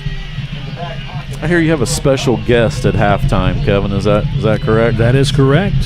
Center Grove High School Athletic Director Joe Bronkeller will join us in just a few minutes on our Race Going Auto Group halftime show. Talk about what was just a fantastic sports season last year for the Trojans and off to a good start here in the fall sports season. We'll talk about that coming up at halftime. Pass complete. That looks like McClurg for the first down. Now you might get up there and go a little bit quicker or use one of your timeouts. We'll see how quickly. Man, they got that marked quickly even though it started. To the 34, first down for the Trojans, 9 yards. Needs to get out of bounds. He does. Dom with the reception. You're right. He runs out of bounds. Far side of the field, out of bounds at the 42. 8 yards for Dom Berry. 2nd and 2 with 33 seconds to play. A little bit of life here at the end of the 2nd quarter after that 3rd down conversion. Ball at the 42, 2nd and 1. Like you said, 33 seconds. You still got 2 timeouts. You're probably needing to get down to at least the 30 to maybe give Cornpropst a shot for his longest career field goal. I think last year his longest was 39. Sloan dumps it off to McClurg, runs out of bounds. I don't know if he got enough for a first down. He's close to that marker. He'll spot it at the 42. No gain. They had him lost a yard. Ball was at the 42, and now it's at the 41. Yeah, we must have stepped out, Kevin, before. So 1 yard loss for Drake. 28 seconds to play in this opening half. 3rd and 3 for the Trojans. I'm taking a shot down the field here. See if you can give Sloan enough time and get maybe Eli Williams out there on the edge. They're going to run the football. Forward progress. He doesn't have it. It's close for the forward progress. He's already half yard, maybe. I mean, it's close. The one guy's already got the 4th down mark up. The other guy has stopped the clock. They're saying wind the clock. There, the clock. They did stop it. You're right. No, but it's going to be short. Carroll 4th and short. Timeout. You got the guy on the farthest spot away from the ball is calling a timeout. You got the guy who marked it on Center Grove's side that has said it's 4th down. Referees getting together to talk things over. 18 seconds on the clock. I'm not for sure. You're right. Why did they stop the clock? Because I don't think the guy on this side of the field feels like it was a good spot. So now what are we doing? Fort Wayne Carroll going to call timeout? Timeout called by Carroll. It's 4th and short. Football at the 43. In Center Grove territory. Again, 18 seconds to play in this opening half. Coach Dinan calls a timeout.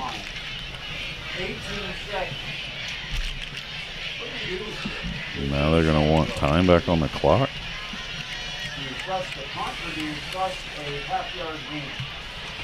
Rick, how about Taven Jackson last night? His debut for Central Florida. 17-10 win, 17 of 24 passing, 282 yards and 2 touchdowns, beating Jacksonville State. He's really good in that second half, especially, Kevin, and good to see Taven. That game-winning throw, which we've seen multiple times, was a really nice 3rd and long play action, and he pulled those linebackers up and just flipped it perfectly into the end zone for the game-winning touchdown. What comes to mind was, how about Taven, the game winner against Cathedral at home, through the touchdown pass? Cornprope's out there to punt on 4th and short. Guess who I think is back for them? Van Pelt. He has been a thorn in Center Grove's side here in the first half. Quite a talent. He'll set up at his own 25-yard line. Carroll should be back to down to 1 timeout. Cornprope's last week averaged. I don't know what we're waiting on. What are we doing? 43 yards per punt. What? Now they're winding the clock? I think he wants them to wind it down. I think they said he wanted it at 12 seconds. It's at 12 right now. Because I think they stopped it accidentally, so maybe some kind of trying to get it the correct time. Now they put 13 on the clock, so it's 13 seconds. Well, kick it away from Van Pelt. Don't give him the opportunity to. They do have 9 guys up on the line of scrimmage. I don't know if they're going to come after this punt or what. Good snap. Cornpropes handles it. Good line drive, punt away from Van Pelt. Just let it roll. Don't Stays touch inbounds. It rolls inside the 10 to the 6. Smart play. It says 0-0-0. That should be your final play of the first half. Well done by Cornpropes. Looks like he hit that one all the way down to the 7-yard line. What a ball game. 21-17. Center Grove leads Fort Wayne Carroll here in the Summit City. First time the Trojans have played here in Fort Wayne. Our Ray Skillman Auto Group halftime show is up next. This is Center Grove Trojan football presented by IU Health.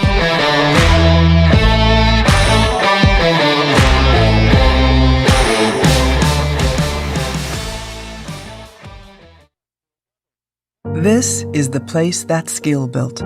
Here, highly skilled physicians never rest in their pursuit to heal, to comfort, to cure. With these hands, you'll receive nationally recognized heart care and Indiana's most leading-edge cancer care. With these hearts, with these guts, with these brains, you'll find the highest level of care in the state. This is the hope that's skill built, and it's around every corner of Indiana University Health.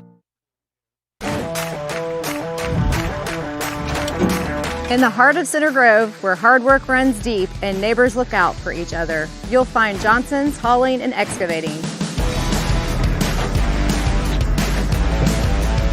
We specialize in commercial projects, including land clearing, site and utilities, completed with precision, safety, and pride.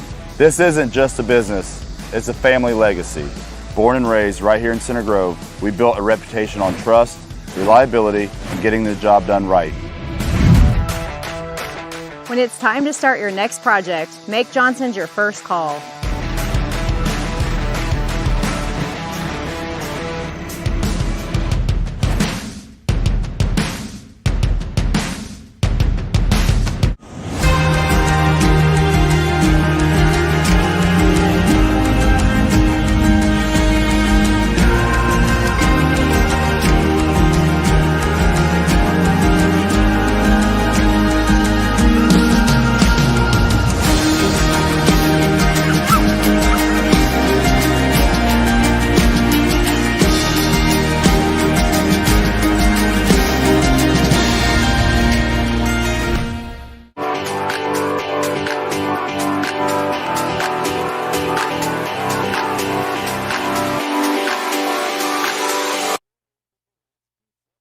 In Vistas, Hummer EVs, Sierras, and more. Find the perfect vehicle for whatever you have planned this summer at Racecom and Buick GMC.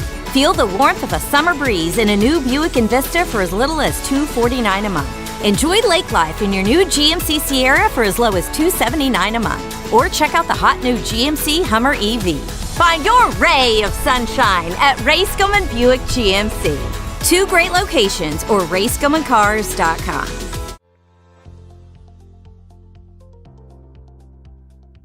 It's absolutely special, obviously, to have a kid in the Super Bowl and to have a kid win a national championship in college. Play in the NFL. That's every little kid's dream when they step on a football field. But just being able to get to that, that opportunity and moment, especially being with the Chiefs, like I was saying, it's just been a blessing. And Coach Moore, all my family, and all my friends around me too have helped me along the way.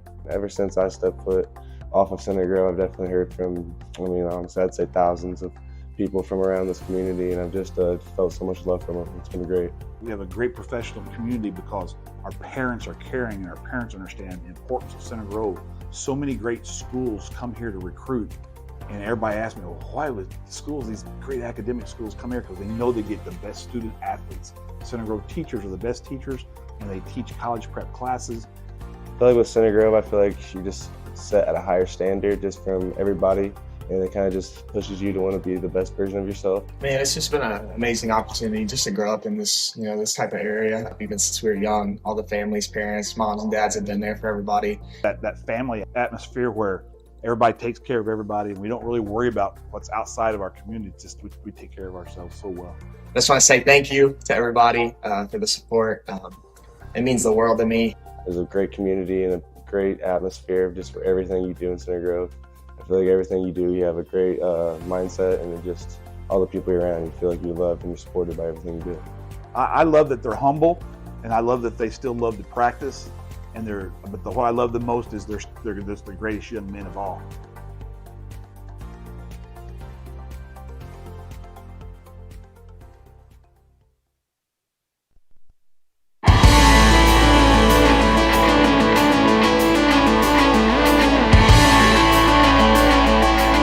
Welcome to the Racecom Auto Group halftime show here at Intermission. Center Grove 21, Fort Wayne Carroll 17. Our special guest tonight, Center Grove Athletic Director Joe Broncella joins us. And Joe, first time Center Grove ever playing here in Fort Wayne in football, maybe in any sport for that matter.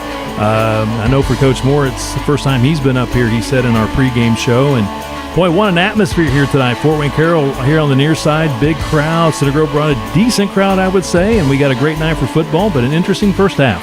Yeah, again, thanks for having me here, Kevin. Always great to be on your show. What a great facilities they have here. And I don't know if you looked into the future, but we're going to come back to Fort Wayne in basketball, so we get a double dose of it this year. But what a great crowd they have.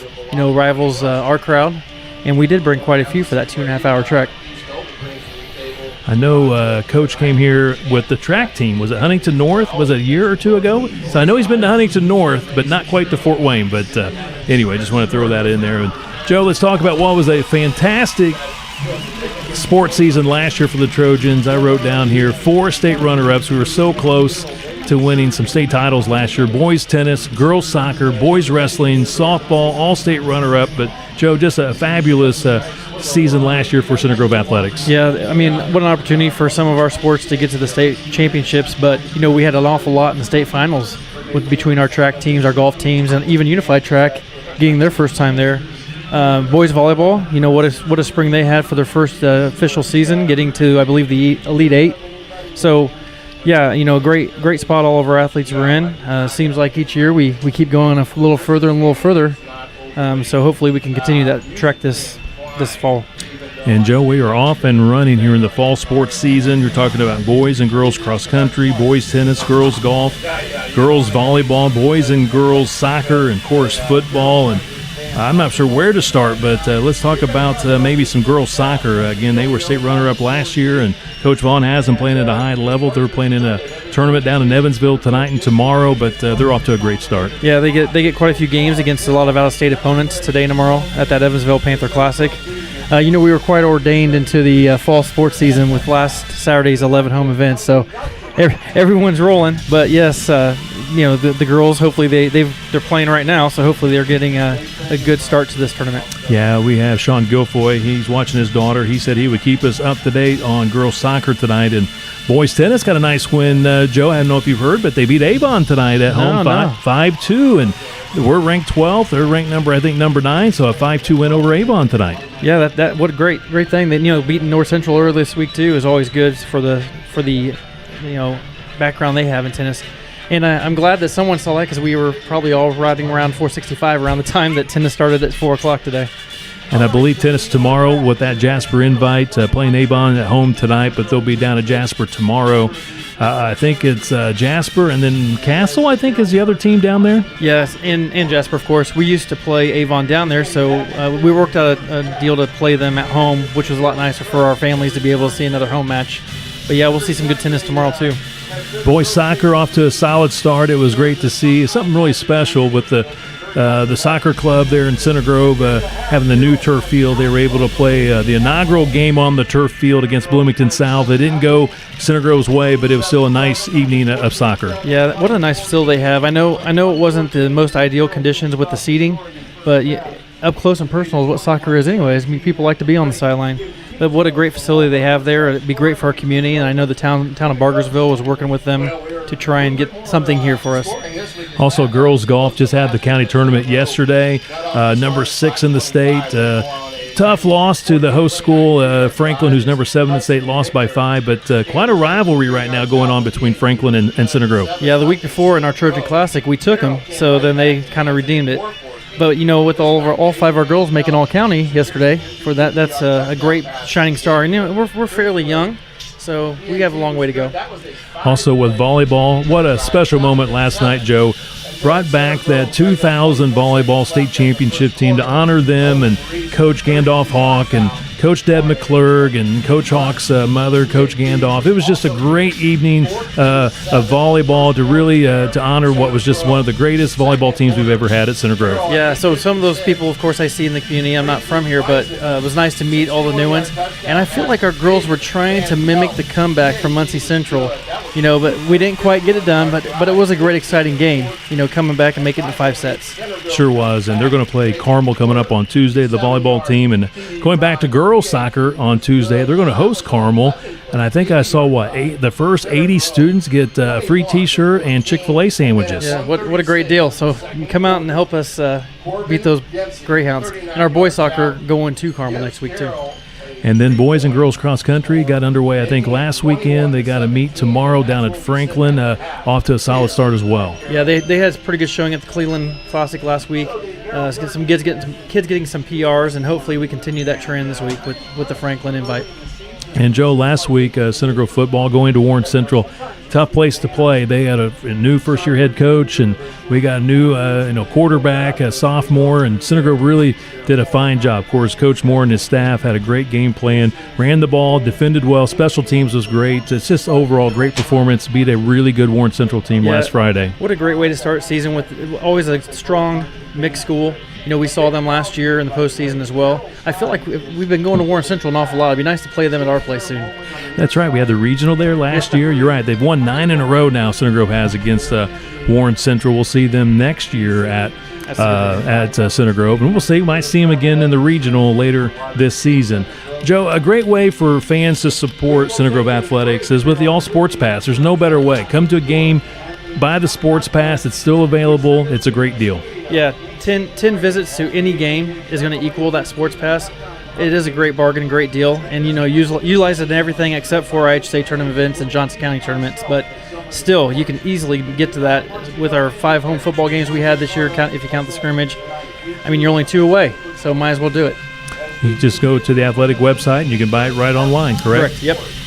Also, next Friday, Joe, big night. It's the home opener for Center Grove football, hosting Marion, a new team on the schedule. It's just a big night of football. You're talking about senior night. It's the home opener. I got word that the great Jeff Saturday is going to be at the game as well. So just a great night of football coming up next Friday. We sure love to see the Trojan Nation show out next Friday. Yeah, we love having our Trojans play at home, and it's finally a Friday to be at home, celebrate our seniors, have Jeff Saturday.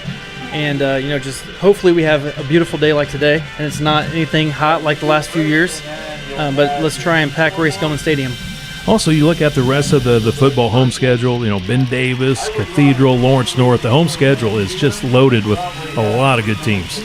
Yeah, we go back-to-back at home, then I believe back-to-back on the road, and then we're back home. So it's going to be really nice to see Ben Davis, who we haven't played at home in a while either. But Marion, we passed them on the way here. Next year we get to make that trek. But seeing a lot of purple in our stadium the last this year so far, the first 3 games are all purple. And then Carmel comes back to the schedule next year. Yeah, Carmel comes on our schedule next week if you count JV freshman football. But yes, next year, week 5, back at Carmel and reliving that rivalry.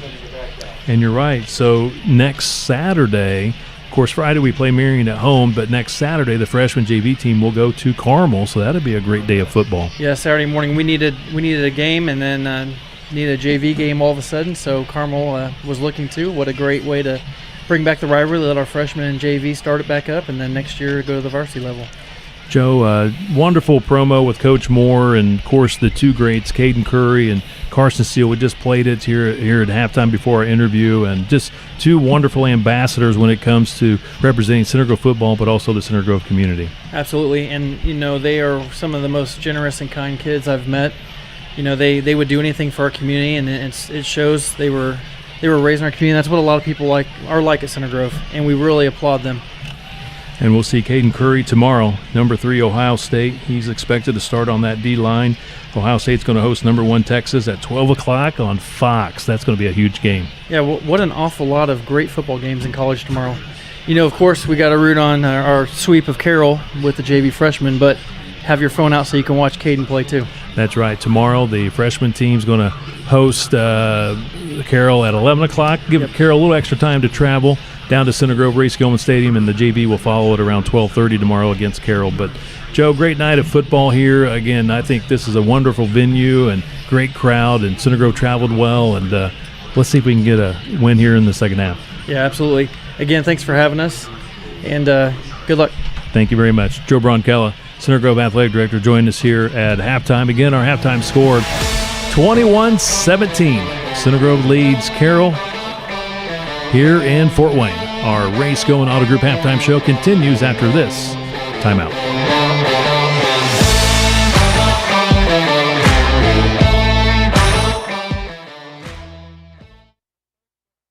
This is the place that's skill built. Here, highly skilled physicians never rest in their pursuit to heal, to comfort, to cure. With these hands, you'll receive nationally recognized heart care and Indiana's most leading-edge cancer care. With these hearts, with these guts, with these brains, you'll find the highest level of care in the state. This is the hope that's skill built, and it's around every corner of Indiana University Health. Our clients operate in a world of constant evolution. At Forvis Mazars, we always look ahead. Listening to our clients' unique challenges and needs, we deliver audit and assurance, tax, and consulting solutions that are tailored and personal. We are Forvis Mazars, built for what's next.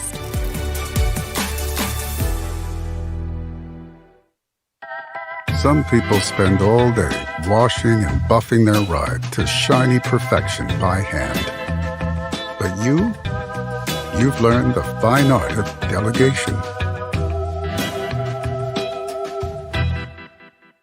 Don't settle for average. Choose Mark Linder, president of the Mark Linder team at Century 21 Sheets.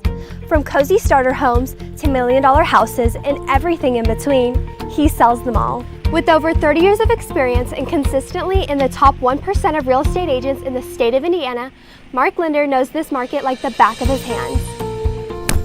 Mark Linder supports the Trojans and our community because it's not just his job, it's his home. And just like any great football player, Mark Linder can tackle it all. Everybody gets the same care and attention, no matter who you are. Mark is proud to call Johnson County home, but even prouder to help others do the same. Blue signs, expert advice, and results that speak for themselves.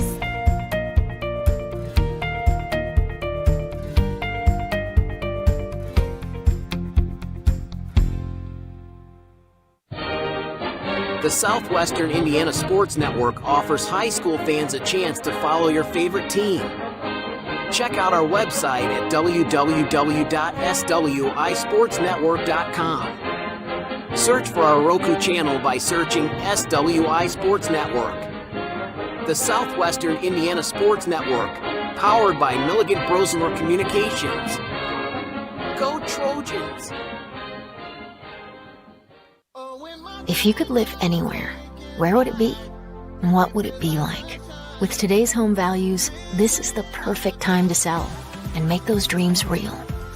When you work with a world-class agent at Coldwell Banker, you benefit from trusted guidance and our revolutionary Seller's Assurance Program to make your home sale more rewarding than ever. So it really is true. Your dreams don't have to be just dreams.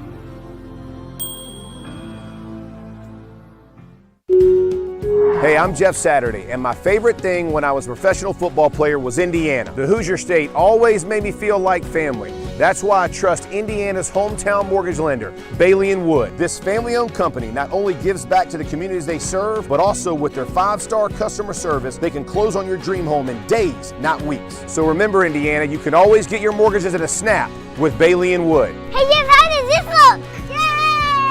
Not bad, bud, but let's stick to mortgages.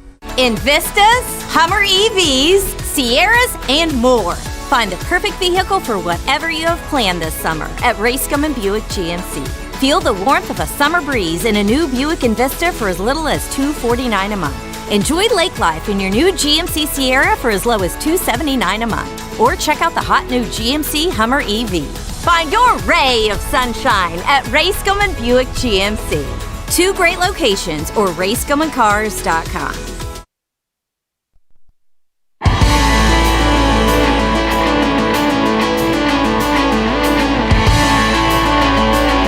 Back here at Fort Wayne Carroll High School, Kevin Conrad, Rick Embry with you. Halftime score 21-17. Center Grove leads Carroll.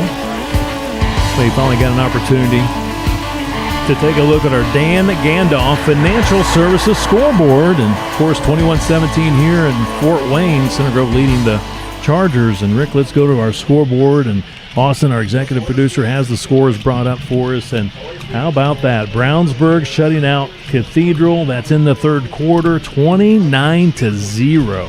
Brownsburg's the real deal. Carmel, big at the moment over Westfield, 20-3, also in the third quarter. These games start at 7 o'clock. We start at 7:30 tonight. Update on the Fishers-Lawrence North game in the third. It's Fishers 28, Lawrence North 14. A little bit of a surprise. Crown Point leads Pike 14-0. That's in the fourth. Hamilton Southeastern 24-7 over North Central. That's in the third quarter. Ben Davis at home trails Avon 28-7. That's now in the fourth quarter. Zionsville trails Lawrence Central 27-21. That's at intermission. Warren Central at Warsaw at halftime, 21-0. Warriors lead the Tigers. Franklin Central at home in the fourth, leading the Roncalli Royals 15-6. And Decatur Central at home trailing New Palestine 21-6. So that's a check of our Dan Gandalf Financial Services scoreboard. And 21-17 Trojans lead Fort Wayne Carroll. Some first half statistics. Rick Embry, Sloan for Center Grove, the sophomore quarterback. Really good efficiency, 13-14 passing, 135 yards. Reese on the ground, 15 carries, 91 yards, a touchdown. McClurg, 6 receptions for 72 yards. Don Barry, 5 catches, 49 yards. So some pretty good, some really solid numbers there for CG. Yeah, Sloan's throwing a lot of those little simple outs to Dom and Drake, with the one exception, that 37-yard pass to Drake, along with the pass interference there that led to the third touchdown for Center Grove. But, I mean, there's been no problem moving the ball for Center Grove, with the exception of you didn't make it on fourth down there at the 50, gave them the ball back, and they scored. And then the punt right there at the end. That's the only 2 times Center Grove's been stopped. The problem is the one muff punt that led to the touchdown one play later by Carroll, and then those couple big plays that you gave up defensively. So you've moved the ball. I mean, the first half, Center Grove had touchdown drives of 92, 88, and 80 yards. So, I mean, they're well over 300 yards of total offense in the first half. But you're going to have to, you look at the scoreboard, 21-17. You might have to outscore them tonight to come up with a victory. The quarterback for, Carroll, 11 of 20, 215 yards. Last week, Rick, against HSC, his first start, Freisinger threw 3 interceptions, had a fumble. He's taking care of the football. He's taking care of the football tonight. So obviously he's learned a lot from that first start last Friday. And his top receiver, Van Pelt, 6 catches, 156 yards, 2 touchdowns. Wow, yeah, he's been fantastic. He has those 2 long touchdowns for them, 51 and 61 yards. But he's playing both ways as well. It's kind of something that, we'll see if he wears down in that first half or those hits that he's taken after he catches the ball. But, I mean, on 2 of those catches, nobody caught him. So he ran away from Center Grove and was wide open. So we'll see if Center Grove kind of, makes the adjustments at halftime. You got to keep moving the ball on offense. You got to not make the mistakes offensively or on special teams. And like you said, I mean, a much better job by Freisinger of not turning the ball over. Last week he had 4 turnovers. This week 0 turnovers for Carroll, and that's why they're in the ball game at halftime. That concludes our Ray Skillman Auto Group halftime show. Ray Skillman, where we stack them deep and sell them cheap. Center Grove will receive to begin the second half. Dempsey will tee it up once again here at the 40 near the right hash. Looks like, Ricky Lange once again will be the deep man for the Center Grove Trojans. You got Lange back there. You got Eli Williams. And then the far end, I think you got Biggerstaff. So 2 sophomores and a junior back there deep for Center Grove. Sometimes you see Drake McClurg back deep. But you also seen Dempsey pound a couple of them straight into the end zone. So it's been really impressive, along with that 39-yard field goal that got Carroll within 4 at halftime. Our third quarter tonight being presented by IU Health and by Morgan Insurance Group. Second half underway. Dempsey put that right foot into it, drives There's it another one. a couple of yards deep into the end zone for another touchback. He is a weapon. Yeah, very impressive so far for that young man. Another drive that's going to be started deep in their own territory. This one at the 20 again. Thought that Carroll defense did a better job after the first couple drives for Center Grove. It felt like they were starting to put more guys in the box and kind of dare Center Grove to take some chances down the field. We'll see what happens here in the second half. Trojans try to run the ball. They've usually been getting about 4 to 5 yards. They get 4 here on first down to the 24-yard line with Nolan Reese. Carroll flying to the football. Nolan had a very effective first half. Yeah, that's some good numbers. Obviously, 15 for 91, 1 touchdown. Winkler had a touchdown as well as Drake McClurg, all on the ground. Also, Reese this year, coach says he's a lot healthier. Last year he had some injuries that he had to battle. Pass complete to Drake McClurg. And not a very good spot over there again, Kevin. He's going to be about a yard shy of the first down. He's at the 29-yard line when he stepped out, so you're right, 3rd and 1. Just getting things underway here in the third quarter. Beautiful night for football. Couldn't ask for a better night. Again, a really good crowd here on the near side. Center Grove, decent crowd across the way. Trojans will have their home opener next Friday night against the Marion Giants. Sloan is out, so Drake McClurg in as the Wildcat. Trying to find that 1 yard, 3rd and 1. Carroll's loading up the box. McClurg keeps it. I don't like that. Now they're going to have to punt. That's twice that they've put McClurg back there, and it hasn't worked either time. I mean, you don't have a threat that they're going to throw the ball whenever you do that. Now Center Grove going to have to punt, looks like. Back to the line of scrimmage, no gain. Well, unless he's going to go for it here. 4th and 1. Yeah, he's not going for it. So big stop for Carroll right off the bat. Man, they're fired up as they come off the field, as they should be. That Wildcat formation has not worked for Center Grove tonight. Cornprope's in to punt for the Trojans. He punted effectively last Friday so far tonight. Some solid punts for this young man, junior. and it's going to be a fair catch at the 41-yard line. Van Pelt calls for the fair catch. That one wasn't, it was about a 29, 30-yarder or so, probably 30 right there. So Carroll's going to have great field position again. That's the same thing throughout the entire first half. They've taken over in some great field position. Center Grove has taken over in some very poor field position. Carroll's got the first time since the beginning drive of the game, Kevin, to be able to take the lead.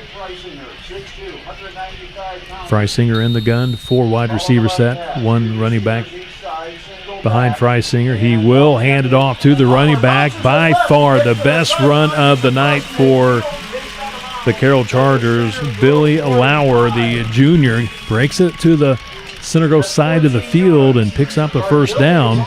He's going to have the ball spotted at the Trojan 45-yard line. Yeah, by far, like you said. 14 yards. I don't think they had anything probably combined 14 yards rushing the first half. Throws a tight spiral to the 40 for a completed pass. One of his top targets, Mason Bowman, the senior wide receiver, at the 41-yard line, 4 yards.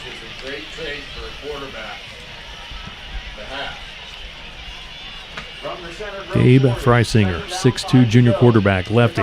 Doesn't hold on to it very long. Lets that one rip quickly. He got popped by Frankie Hayes. That was a delayed blitz from that linebacker position to the backside, the blind side of Freisinger, and man, he luckily got rid of that right when Frankie Hayes delivered the blow. Might be one of those halftime adjustments that Center Grove makes, is somehow figure out a way to get a little bit more pressure on Freisinger. That was Frankie Hayes, the senior linebacker.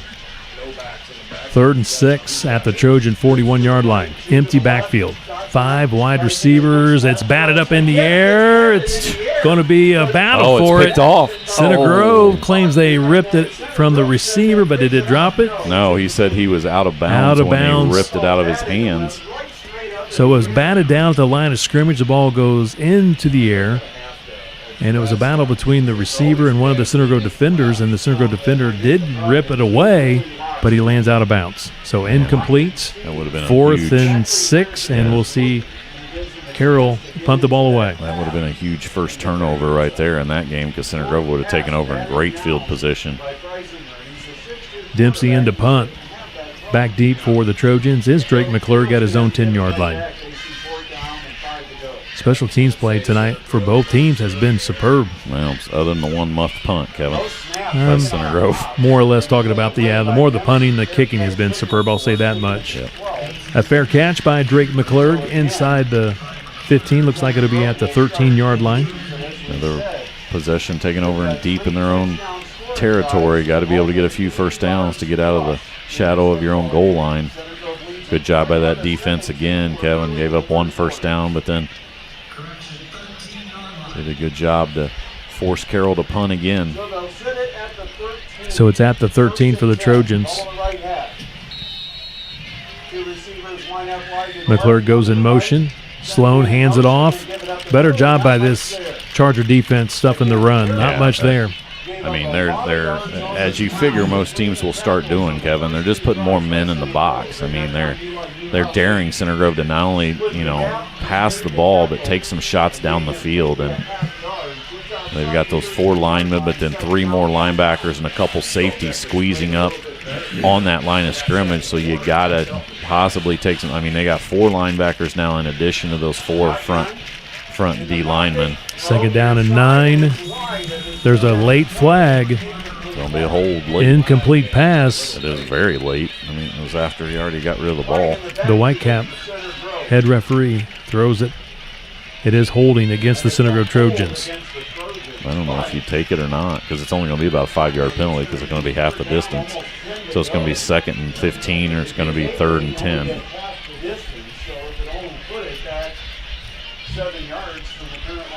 It was an incomplete pass. He could go to 3rd and 9. No, was it 3rd? Yeah. 3rd and 9 or 2nd and Coach Dinan declines the penalty, so 3rd and 9 now the call for Coach Moore and the Center Grove Trojans. You got to get to the 23-yard line, Kevin, to get a first down if you're Center Grove.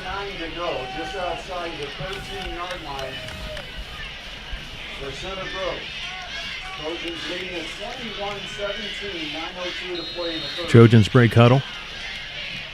Lane's your lone running back in the backfield, just to the right of Sloan. 4 receiver sets. He's throwing to Ricky Lange. He's got the catch at the 20. Not going to be enough. Short of the first down. Center Grove going to have to punt again. 2 possessions, 2 punts here in the 3rd quarter. Trojans now will have the football at the 21. They move it up a yard, so it's a 7-yard gain for Ricky Lange, but again, well short of the first down. 4th and a couple. Cornprobe's out to punt again for the Trojans, 2nd time this half. 8.5 minutes left to play, 3rd quarter. 21-17, Trojans by 4. No scoring as of yet here in the 2nd half. Cornprobes takes a step to his right. Van Pelt calls for the fair catch. Man, they're going to have possession into the Center Grove side of the field. Another not very deep punt there, less than 30 yards. At the Center Grove 49-yard line. Good job by Van Pelt to come up and slide on his knees and caught it. Didn't let it bounce. Yep. Now they're going to put it at the 48. Was 49. Now it's going to be at the Trojan 48-yard line. 8:17 to go, 3rd quarter. I'd love, Kevin, to see the average starting field position for each team. Center Grove's has got to be inside the 20 probably, and Fort Wayne Carroll has got to be about the 50. I mean, that's special teams and just situations where Dempsey's done a really good job for Carroll. 5 wide receivers, no running backs. He's being chased. The quarterback just throws it away. Who's out of the pocket. Yeah, this time it was True Paxson from the other side putting that pressure on him. Paxson had a great game last week against the Warriors, 11 tackles. So it really feels like that's one of the adjustments at halftime that Coach Daniels and that defensive staff have done is they're going to bring a linebacker through that D-tackle gap there, either Paxson or Frankie Hayes, to try to make Freisinger rush his throws a little bit. And also make him move. Freisinger, I think, on the move is not as effective when he's moving his feet. He's going to scramble here, gets out of the pocket, runs out of bounds, gets some positive yards, but it's going to bring up 3rd and long. He steps out of bounds at the Trojan 45, just 3 yards, so 3rd and 7. 8:06 to play, we're in the 3rd. It's like one of those opportunities. See if your defense can get a turnover. Last week they got 2 big ones, Kevin. One on a pick by Burnett and then a recovery of a muffed punt at the end of the game that kind of clinched it. See if that defense can step up here again. Lots of guys on that line of scrimmage. Bringing to 5, and they get the sack. That's Frankie Hayes. The linebacker sacks him all the way back to the Carroll 48. Yeah, he actually handed it off to his running back, number 10. But he was taken down immediately. Okay, so no sack. Loss of back to the 49-yard line. Tackle for loss right there. Like you 6 said, yards. Frankie Hayes was in the backfield. Center Grove had 6-7 guys on that line of scrimmage and too many guys for Carroll to block, and they get another stop now. Punt for the Chargers. Dempsey back out there punting for the 2nd time this half. So far, it's the defenses winning out so far here in the 2nd half after a lot of offense in the first half. And it's going to take a Carroll roll down to the 1-yard line. Wow, what a punt. Well, that starting position, Kevin, that I said was inside the 20. Back that up several more yards. Wow, that's a great punt. I mean, Dempsey, you're looking for MVPs. Obviously, Van Pelt has been fantastic tonight. Dempsey is right there with him. 39-yard field goal and some great punts that have put Center Grove in extremely tough field positions. That ball bounced on about the 18 and got all the way to the 1-yard line. 50 yards on the punt. Well done by Dempsey. Now you're half the distance. Movement in the backfield by Center Grove. Some confusion by the Trojan offense. Penalty flag. No. Well, you got a break. Not a break. I mean, it's a half a yard that you would have lost there, but So no penalty. The head official had not blown the whistle. Now we hear the whistle. Now we're ready for play. Center Grove from the 1 yard line. Trojans get it to the 3 yard line. Couple yards. That's about it. Both teams have really stiffened with the defense. Yeah, in this second half, you're right. We've seen 4 punts from 2 from each team in the first 5 minutes of this half. And now Center Grove deep in their own territory, only on the 3 yard line, 2nd and 8. Find a big play from somebody. 2nd down and 8. Back to the run game, sticking with it at least. No, Is that Reese? Great stick by number 12, Eli Newhouser. That's the guy we talked about being their best defensive player, Newhouser. Matt Reese, 6'3", 230 in that hole, and Reese went backwards. That's probably the one guy you don't want to run at is Newhouser. 2 yards for Reese at the 5 yard line. 3rd and 5. Carroll fans stomping their feet on the bleachers, making some noise.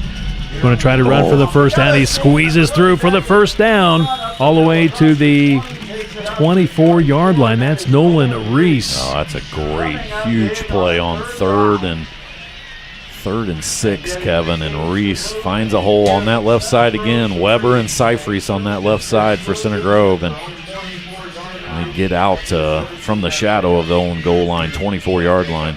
Seifried's going to IU. Weber to Ball State.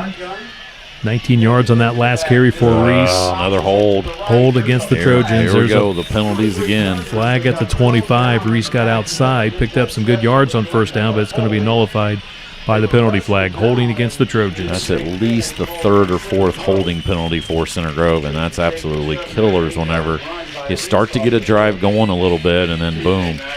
Had the problem with the penalties last week. It wasn't of the holding variety. Most of it was the false starts and the illegal motion variety. Tonight it's been the holds.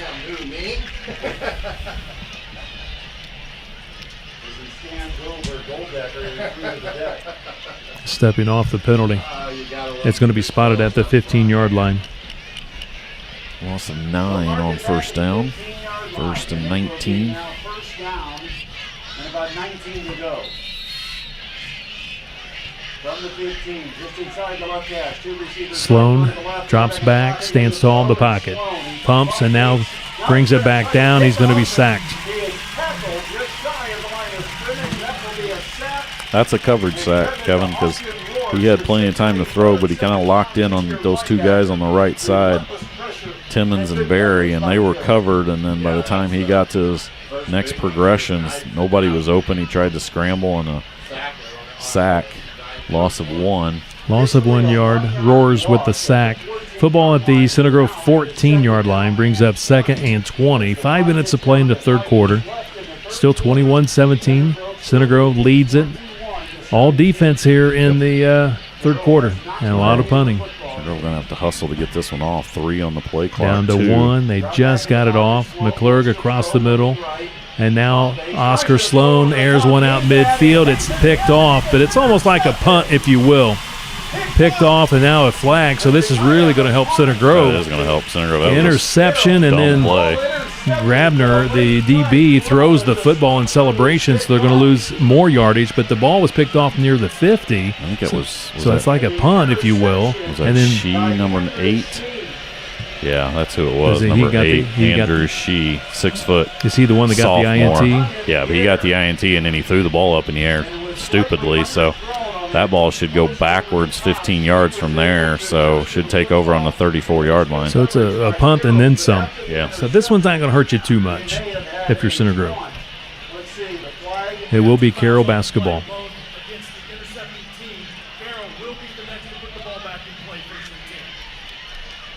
Carroll will have the ball. A sideline warning called against the Chargers.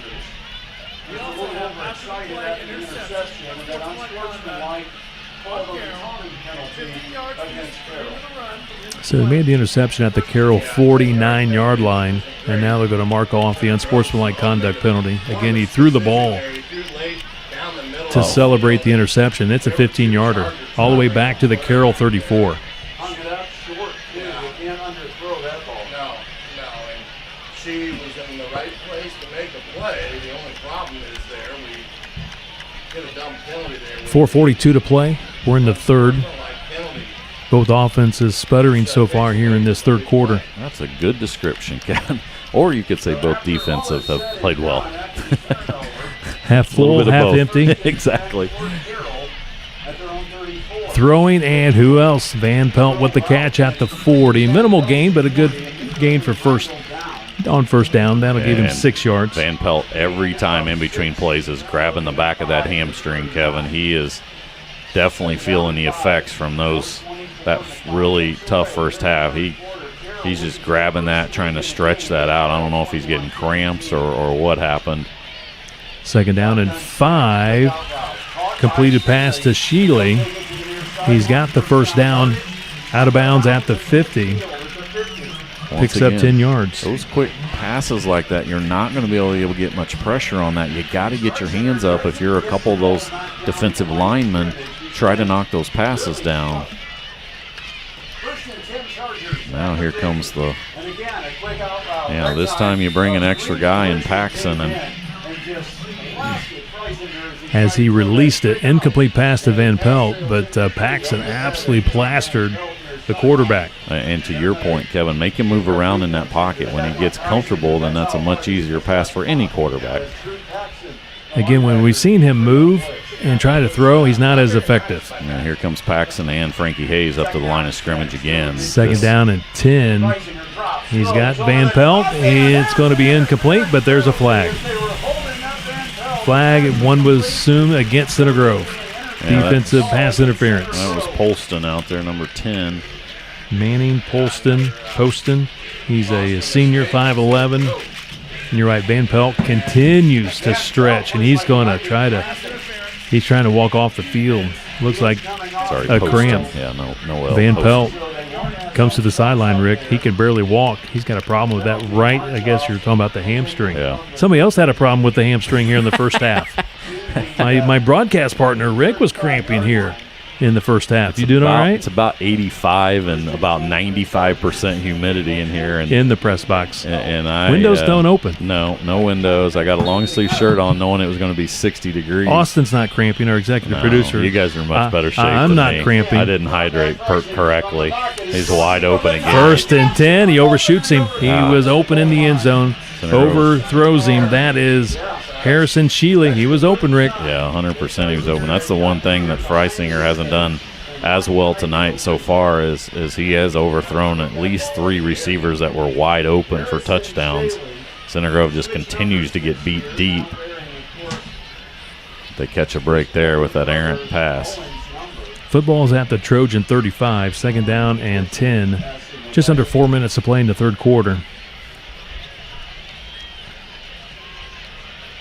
Freisinger gets rid of it quickly. Incomplete pass. I think he heard some footsteps. Harrison Sheely through the hands. Might have been a little high, but he also had a couple of Center Grove defenders bearing down on him. Yeah, but credit again. Freisinger still hasn't thrown an interception or made a turnover. So we talked about the big improvement that you normally see from teams from week 1 to week 2. Obviously, Freisinger has made those improvements as far as not turning the ball over, and that's why Carroll is driving with a chance to take the lead. 3rd and 10. We got to bring some guys here, maybe. Center Grove bringing the rush. Here comes Frankie Hayes, and they got him. They sacked him. There's a sack for you. Back at the 39-yard line, loss of 4 yards. Hayes and Cam Linder teamed up on that one. Linder, second one that he's had tonight. So now 4th down again. What are they going to do? You got a great punter. You go for it and don't make it. Center Grove's going to get much better field position than if Dempsey pins him down inside the 10 again. But sack compliments of our friends at Hudson Industrial Services. Another $5 to the Center Grove Education Foundation. Right now they're lining up to go for it. 4th and 13. He's throwing, going for it. Turn around. Incomplete pass off the hands. In and out of the hands. Went to the far sideline near the pylon. Not able to bring it in. Trying to see who that was on the coverage over there. Was that Burnett, maybe? It was Ballman, the receiver, the intended receiver. I think that was Jackson Burnett over there. Pretty good coverage on Ballman, and that really helped Center Grove. Now they take over on the 38. Can your offense move the ball for the first time in the half? Our third quarter being presented in part by Morgan Insurance Group. The Morgan Insurance Group team is dedicated to delivering clients the highest quality insurance services paired with the most competitive rates available in the area. The Morgan Insurance Group will work with you one-on-one to ensure that you get a solution tailored specifically to meet your needs. For more information, visit Morgan Insurance Group.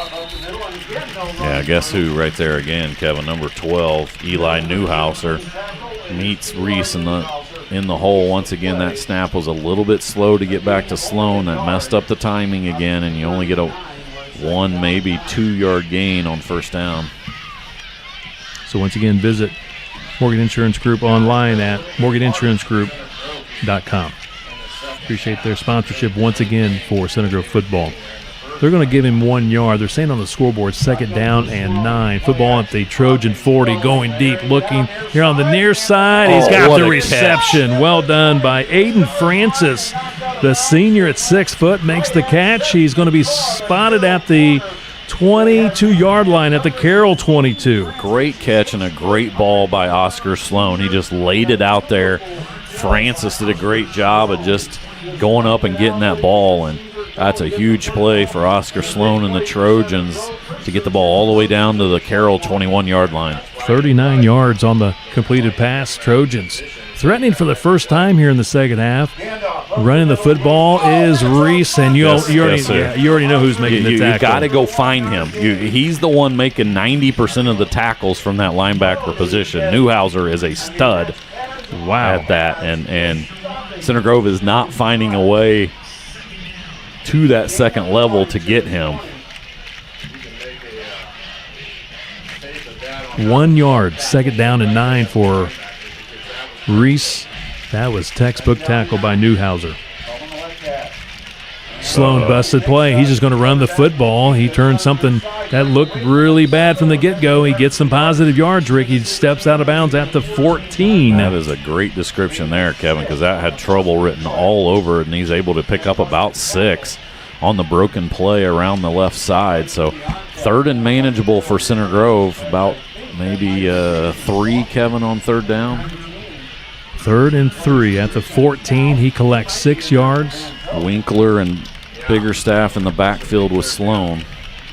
3 receivers. He's going to hand it off. Got it. Biggerstaff's got the first down. Still on his feet. Still battling. Let's see where they're going to spot this. Forward progress. Yeah. They're saying what, Rick? 8-yard line? 9-yard line. 9-yard line. 1st and goal on the 9. 5 yards for Biggerstaff. It is a first down for the Trojans.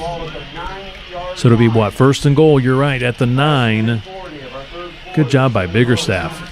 Yeah, it was good vision, and then he lowered his head a little bit to get that last couple yards for a first down. Center Grove, huge opportunity here to get a little bit of separation between them and Carroll.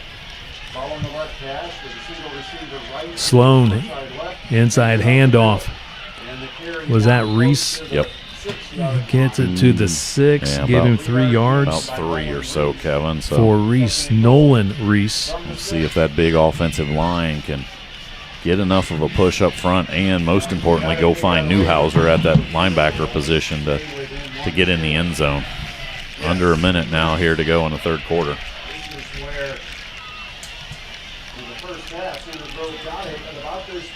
No timeouts, not much of a pause and play here in this 3rd quarter.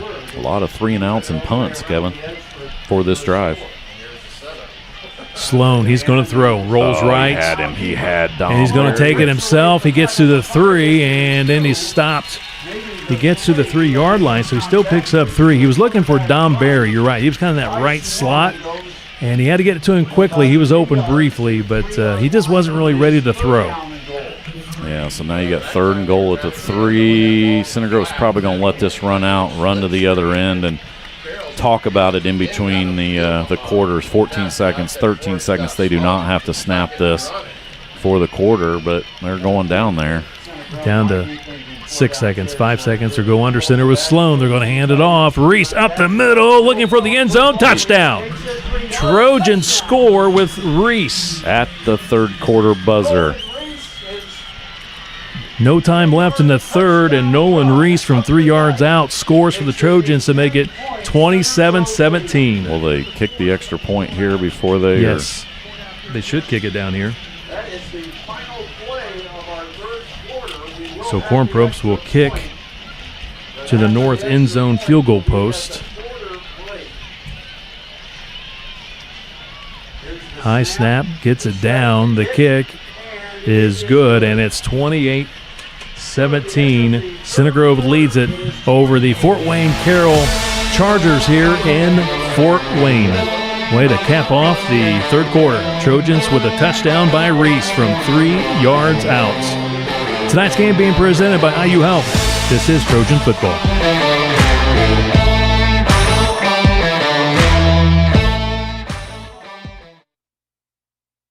This is the place that's skill built. Here, highly skilled physicians never rest in their pursuit to heal, to comfort, to cure. With these hands, you'll receive nationally recognized heart care and Indiana's most leading-edge cancer care. With these hearts, with these guts, with these brains, you'll find the highest level of care in the state. This is the hope that's skill built, and it's around every corner of Indiana University Health. At Peterman Brothers, we see ourselves as more than a home service company. We're here to serve you, not just your home.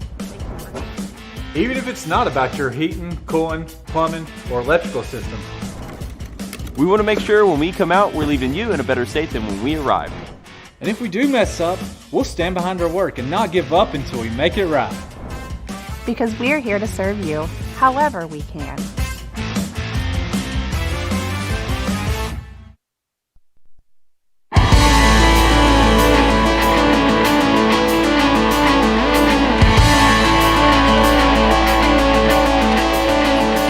We're ready for the fourth quarter here at Fort Wayne Carroll. Center Grove 28, Carroll 17. Trojans to kick off. Rick, that was a beautiful drive by the Center Grove Trojans. Yeah, it was, and credit to that defense for getting the stop, and you take over on the 39-yard line. Your best field position by far of this second half, and you're able to drive it down there. Great pass from Sloan to over to Aiden Francis to get you down to the 21-yard line, and then a few run plays later, you're in the end zone. Touchback for Corn Probst. Nice. And now Carroll takes over deep in their own territory for only the first or second time all night. Great kickoff. Our fourth quarter tonight being presented by IU Health and by Kopetsky Auto Wash. I went to Kopetsky, Rick, before I picked you up at Austin. I want to make sure the car was sparkling clean for your trip up here to Fort Wayne. We appreciate it because Austin and I are pretty high maintenance, so I'm glad when our Uber picked us up that it didn't look shoddy or, like you've been off-roading or anything like that. So. Just remember, give me a nice review. I'll give you. I was hoping you didn't say tip because I don't know if I'll give you a tip. Here we go. With the Carroll Chargers trying to run the football, ripped down behind the line of scrimmage. Is that Lincoln Bright? Yeah, yes, that was a nice individual play because he fought off that block and was able to get Lauer gets a 1 yard loss to the 19. That's Lincoln Bright. Man, that's an angry play by Lincoln Bright. It's a good description.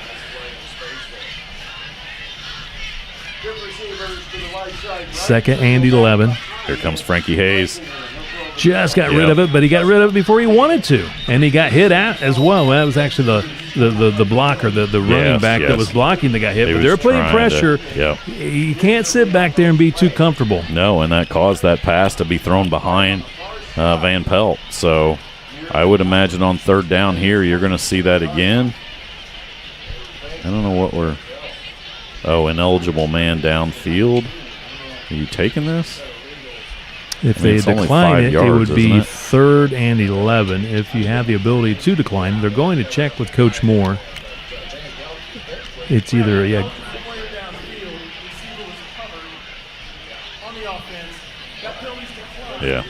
Coach Moore declines it. Third and 11 is the call for the Chargers. from their own 19-yard line. Yeah, you got to bring some pressure here and see if you can make him, Freisinger, throw this earlier than what he wants to. We'll see if it's Paxson, if it's Frankie Hayes, who it is, but and you got to know where Van Pelt is, number 3. No pressure.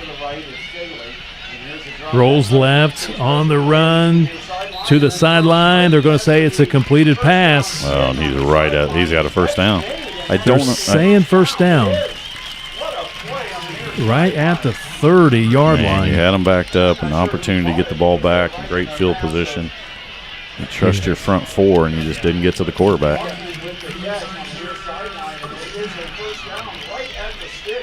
Ballman with the catch. 1st and 10 at the 30. 19 or 11 yards on the completed pass. Running the football, chopped down. Wagner with the carry. Good tackle there. Going low to make that tackle. Is that Paxson again? Paxson, maybe Kobe Cherry as well. Yeah, Paxson low, Kobe Cherry high. Couple of yards. 2nd down and 8. Football at the Charger 32-yard line. Gabe Freisinger. Shotgun formation. He's throwing to his sideline. Ballman with the reception. First down again. Marked out at the 40-yard line, 8 yards. Going right to the sticks for that first down. It doesn't waver either. There's no first, second, third checks. It takes 2 steps back and then just rifles it to one side or the other typically. Oh, he was moving. Yeah. Wide receiver moving on that one, so that's going to back them up 5 yards, 1st and 15. Put the ball at the 35. Carroll crowd is stuck around today, Kevin. It's still absolutely packed. Student section standing up. Great student section. So it is a 5-yard march-off against the Carroll Chargers on the procedure. 1st and 15, with it back at 35. 10.5 minutes left. 28-17, Center Grove the lead. 3 receivers, right side to the right, 1 to the left. Play action, just got rid of it. He was hit as he let go of that football. And he got rid of it, though, and they got that 5 yards plus another 5 yards, Kevin. Ballman with the reception as Frankie Hayes drilled the quarterback. Ballman again with some big yardage. 8 yards at the 43-yard line. 2nd down at 7 for the Chargers. 10 minutes to play in tonight's ball game. Another quick throw and out of bounds. With the catch is Ballman. 3rd and 2 now on the 48. Ballman last week, 3 catches for 43. He's got 3 catches in this drive alone. Now they're going to a little jumbo package, Kevin. You got number 12, Newhouser in. We'll see if he gets the ball in the backfield. He scored their lone touchdown last week against Hamilton Southeastern. He's lined up at fullback right now. Fullback, it's a full house backfield. He's the lead blocker. Got it. Needing a couple of yards. Wagner gets the first down across the 50 to the Center Grove 49, 3 yards.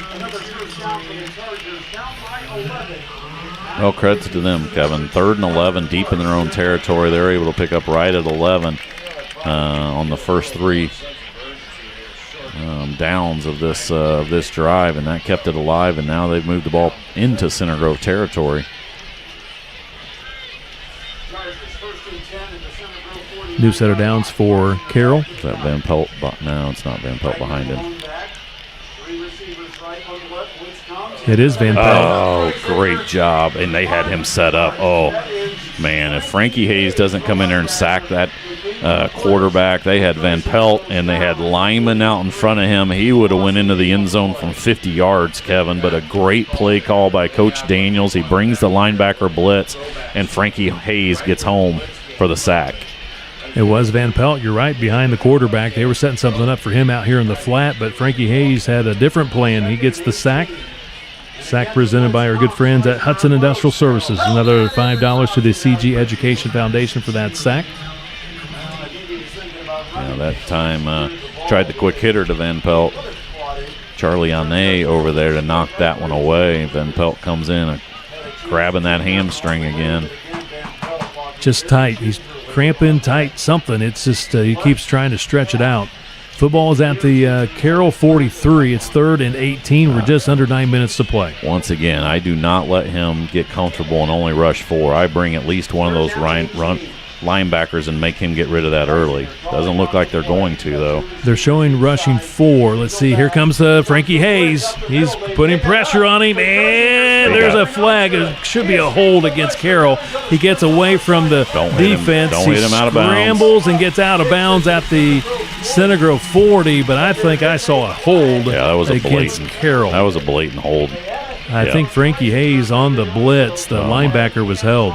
Flag at the 35. After he completely bulldozed the running back, and then the running back grabbed him and pulled him down. So, yeah, you got to back him up there. Otherwise, it'd have been – he didn't get the first down, but he's only 3 yards away from that first down. So they'll back him up, especially where the penalty was. 10 yards from there, and that's going to be 3rd and about probably 3rd and 35.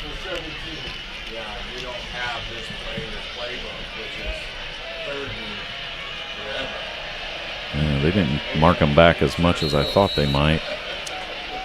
They put it at the 33, so it's 10 yards from the 43-yard line. 28. That's what I'm going with. That's what the board says, Kevin.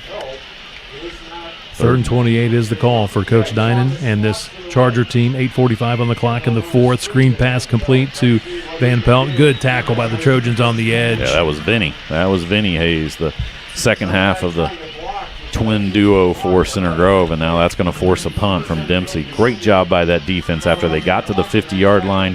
Hayes with a big sack, and then the big penalty backs them up, and then Vinny Hayes makes the play on 3rd down against Van Pelt. Dempsey into punt. Make sure you field the football cleanly here. Dropping back is McClurg and Ane at the Trojan 20. Dempsey's been really good tonight with his punts. This one a little bit short. Let's see. It takes unbelievable bounce and roll for Dempsey. It'll stop at the Trojan 10-yard line. Once again, that kid has been fantastic. That's a 52-yard punt again. Impressive. Center Grove football being presented in part tonight by personal financial representative John Bontrager of Allstate Investments, also by real estate broker Tiffany McClurg of Century 21 Sheets, also by the Coy family, the Skin Lab, and by Groundbreakers. And coming up tomorrow, we will have more Center Grove Trojan football. Freshman game at 11 at Ray Skillman Stadium. JV contest will follow at 12:30. Center Grove versus Carroll tomorrow. Winkler pops it outside for the first down. Gobbles up a lot of yardage. Well done by Hudson Winkler. And I hear tomorrow I might get Wally pipped tomorrow, Kevin. That is correct. Scott Hines stepping in on the broadcast of the Mr. freshman. Center Grove. Absolutely. Scott Hines. We will talk a lot about the offensive linemen. You will talk about those big uglies up front tomorrow with Hines' favorite spot on the football field. That should be a good one. 13 yards for Hudson Winkler. So join us tomorrow for some CG Saturday football, freshman and JV football, presented by Duke Homes, Coldwell Banker Styles, and Bailey & Wood Mortgage Lender. I'm going up, Kevin, to watch a former Center Grove football player play against my beloved Boilers. Eli Holt suiting up for the Ball State Cardinals. They'll kickoff. Almost said tip-off. Kickoff at noon up in West Lafayette, Indiana. So I'm probably going to see a few Center Grove Trojan faithfuls up there to cheer on Eli. Yeah, it'll be on Big Ten Network. All the best, Eli Holt of Ball State against Purdue tomorrow. Of course, we talked about Caden Curry tomorrow. Number 3 Ohio State hosting number 1 Texas at 12 o'clock on Fox. And IU will host Old Dominion 2:30 tomorrow on FS1. That's Caden McConnell and Tyler Cherry of Center Grove playing for IU. So all the best to those young men tomorrow. Over 40 guys, Kevin. That's an amazing 40 guys, former Trojans, playing on Saturdays now collegiately at all the different levels. That is a fantastic stat and truly a testament to Coach Moore and his staff and what they've done over the last several years. Third and short. Center Grove going under center and smash mouth football at its finest. Center Grove gets the yardage for the first down. You want that clock to continue to run, Kevin. 3 timeouts still for Fort Wayne Carroll, but you'd like nothing more than to just grind this one out and get on the bus and head on to I-69 and get home. And Rick, the Trojans have 3 that play on Sunday. How about Russ Yeast with the Bengals? He's on the practice squad at the moment. Should hopefully be elevated to the 53-man active roster soon. Carson Steele on the practice squad with the Chiefs, and Austin Booker with the Bears. Congrats to those 3 young men making NFL rosters again this year. Man, Hudson Winkler just lowers the shoulder, lowers the boom, and gets about 6 yards on first down. And, man, he's like, you don't make this analogy very lightly, Kevin. He's like the Maurice Jones-Drew back in the day. I'm dating myself a little bit, but just like a little bowling ball that just low to the ground, tough to bring down. And right there, that was a punishing run for the 5'10", 190-pound junior Hudson Winkler. Went to the 41-yard line with that last run. And I don't know. Is that Oscar Sloan? He runs the football. Does he get a first down? They're going to spot it at the just shy of the 45, maybe at the 40, between the 44, 45. You got a good spot. Plus, I don't know what the purpose of sliding is if you get hit in the head like you did right there. But they got a good spot and another first down. So wind the clock and let's go. Under 5 minutes. Yeah, he gets the first down at the Trojan 45. This ball shouldn't be snapped until there's under 5 seconds. 4:45 and counting on the game clock. You're right, the play clock down to 10. He's in the shotgun formation. Snaps with 6 seconds on that play clock. Right up the gut. There's Winkler again. Big gain, 35-30. Oh, that's a terrible call. 20-15. Cuts it back. And he's looking for the end zone. He's in the end zone, but there is a flag. That is an atrocious call right there. Flag there is down no the field. Chance. They're going to call a block in the back. The kid turned his back as the Center Grove wide receiver was there. That's a terrible call. So that negates a tremendous touchdown run by Winkler because of the penalty. The Chargers defensive guy was attempting to make the tackle, and then Winkler made a cutback. He turns his back completely, and the Center Grove guy did not touch him, but the kid moved forward, and they called that block in the back. It's still a first down, but you took away a touchdown. You took away a 55-yard touchdown. It'll be at the Carroll 44-yard line.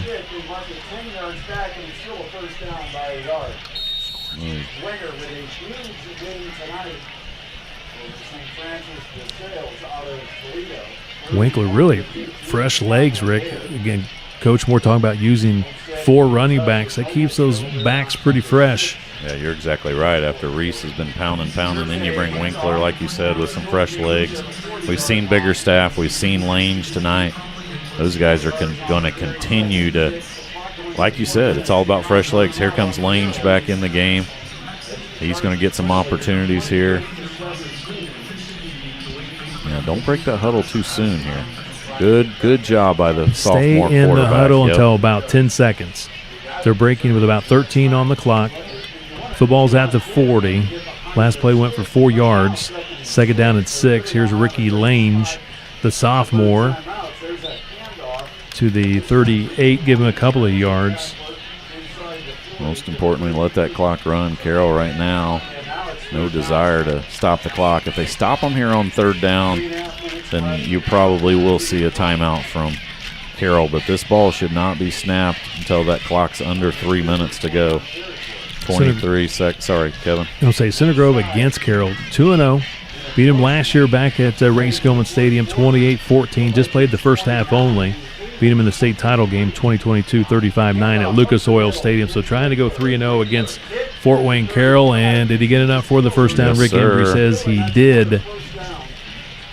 spot it. And was that Winkler once again? That was Winkler, man. Great job this time on not this time. Once again on that left side of that offensive line. We got to talk about those guys again. Obviously, you got C.J. Cyphers, Brady Weber, Tyler Carey at center tonight, and then Charlie Mandebach and T.J. Knight on that right side for Center Grove. Center Grove in this 2020 decade, 60 wins, 9 losses. And yes, Rick, I think that's pretty good. That's not bad. That's not bad at all. Trying to Stay go in bounds, Biggerstaff. Trying to go to 61-9 with the win tonight. That's a smart play by the sophomore running back. He put the brakes on. Yep. He stayed in bounds. He forces Carroll to use one of their timeouts. He very easily could have got 2 or 3 more yards but run out of bounds there. Instead, he wisely stopped, and he might have got some extra help from that Center Grove sideline to tell him to stop and just go down, and Carroll takes the first timeout. Got some scores now, Kevin. Some finals, a lot of finals. With the break in the action, we do have a timeout. Let's go to our Dan Gandolf Financial Services scoreboard. Let's see what we have. Some finals around the state, Central Indiana in particular. Brownsburg shuts out Cathedral 29-0. Wow, that was at Brownsburg. Yeah, they're really good. Carmel, I think Carmel's back under Kevin Wright. 34-10 over Westfield. That's a final. Yep, they're really good too. Fishers beats Lawrence North 31-28. That's a surprise there. Crown Point goes to Pike 21-zip final score. Crown Point with the win. That is not a surprise. HSC wins big over North Central 31-7.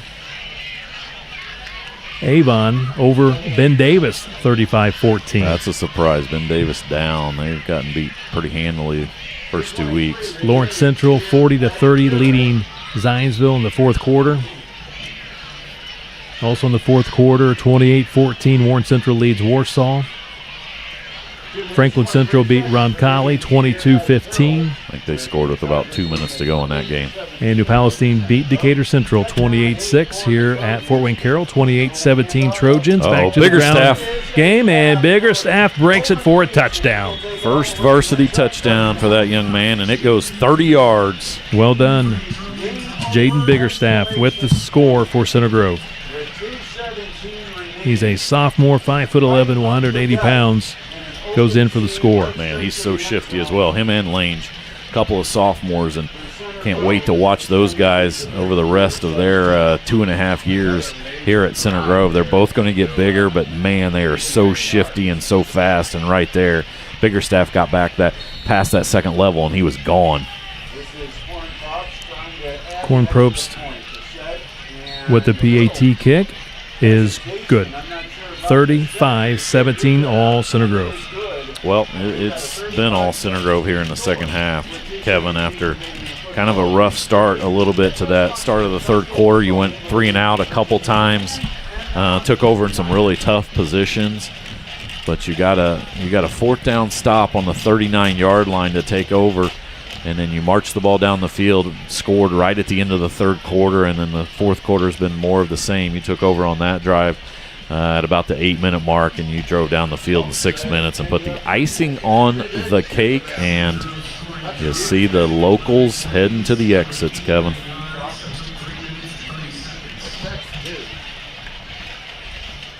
And really, you got to look at that, Kevin, and go, hey,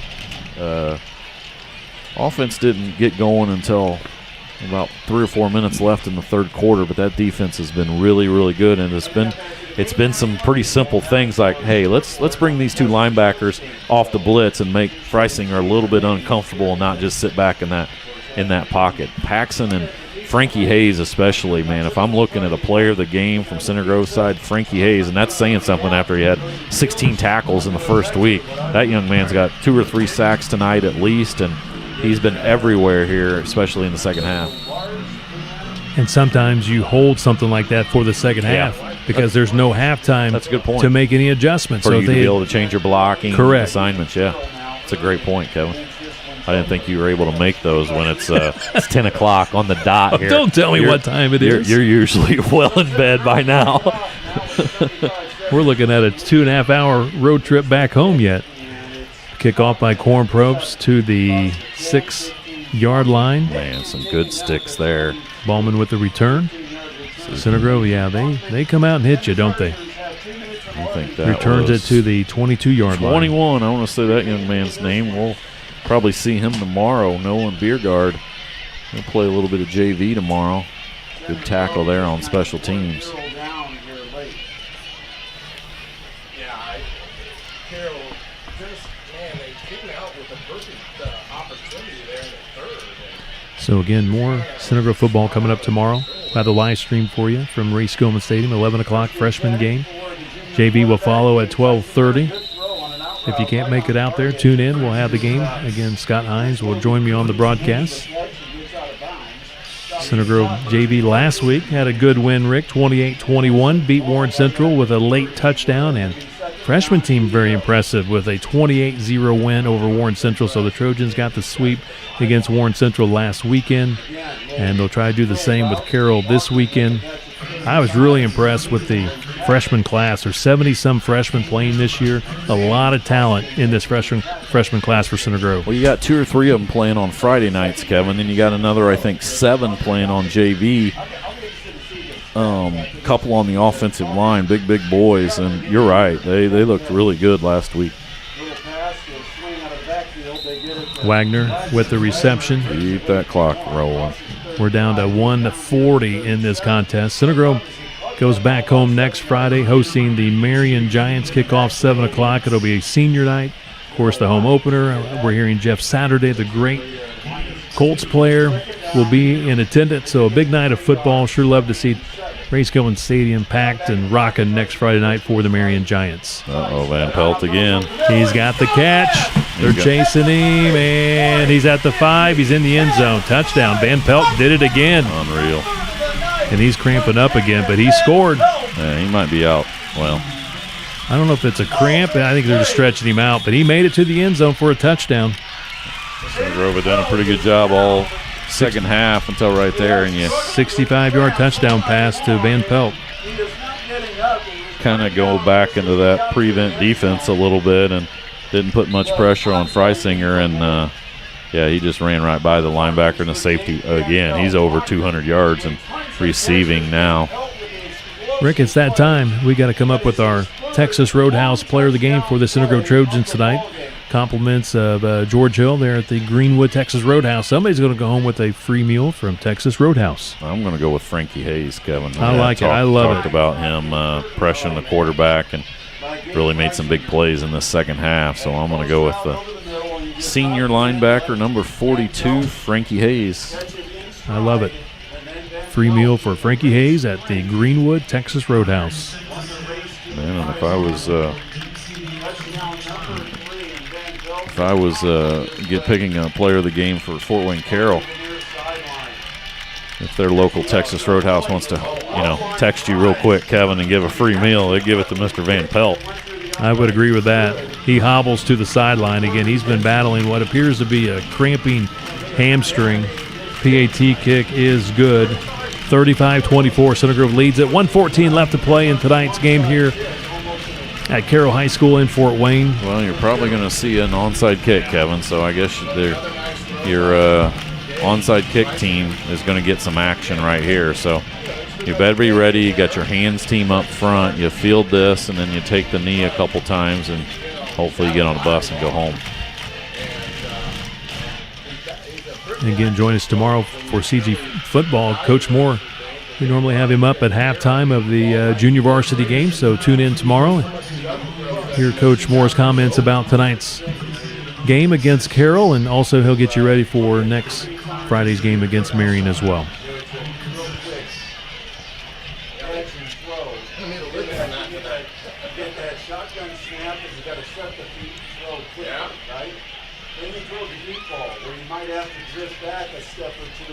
See Onay, you see Lanes, you see Paxson up front, Don Barry. This is what you call the hands team for Center Grove, expecting that onside kick from Dempsey.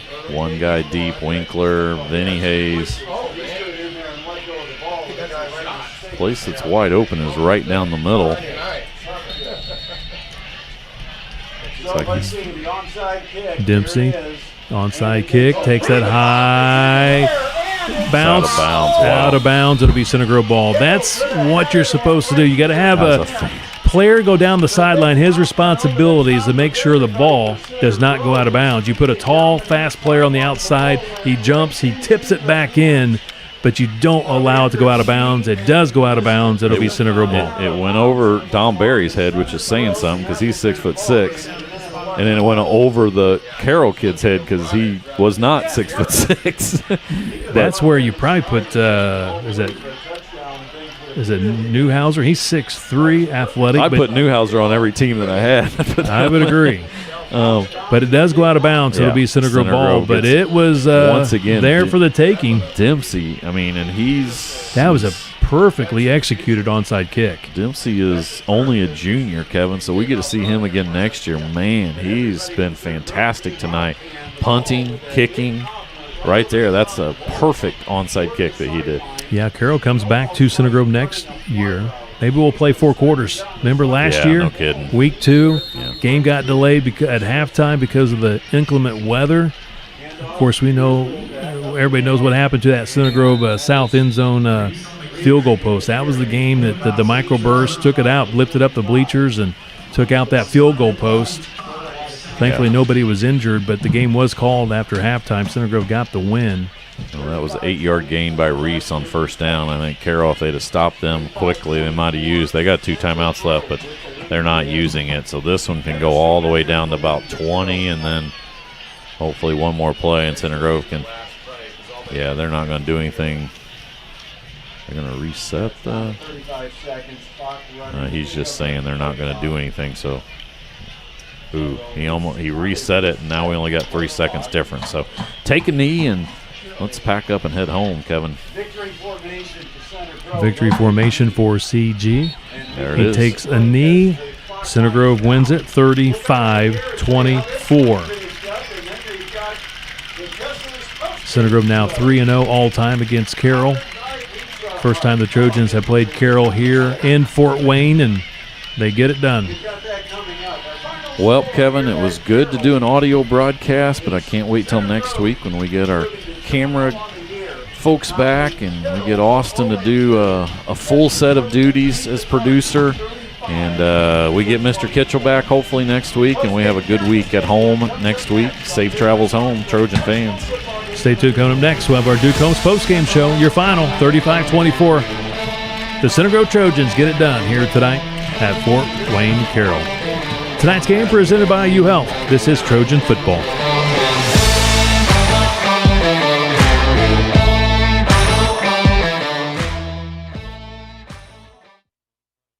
This is the place that's skill built. Here, highly skilled physicians never rest in their pursuit to heal, to comfort, to cure. With these hands, you'll receive nationally recognized heart care and Indiana's most leading-edge cancer care.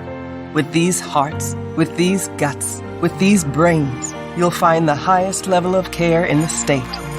This is the hope that's skill built, and it's around every corner of Indiana University Health.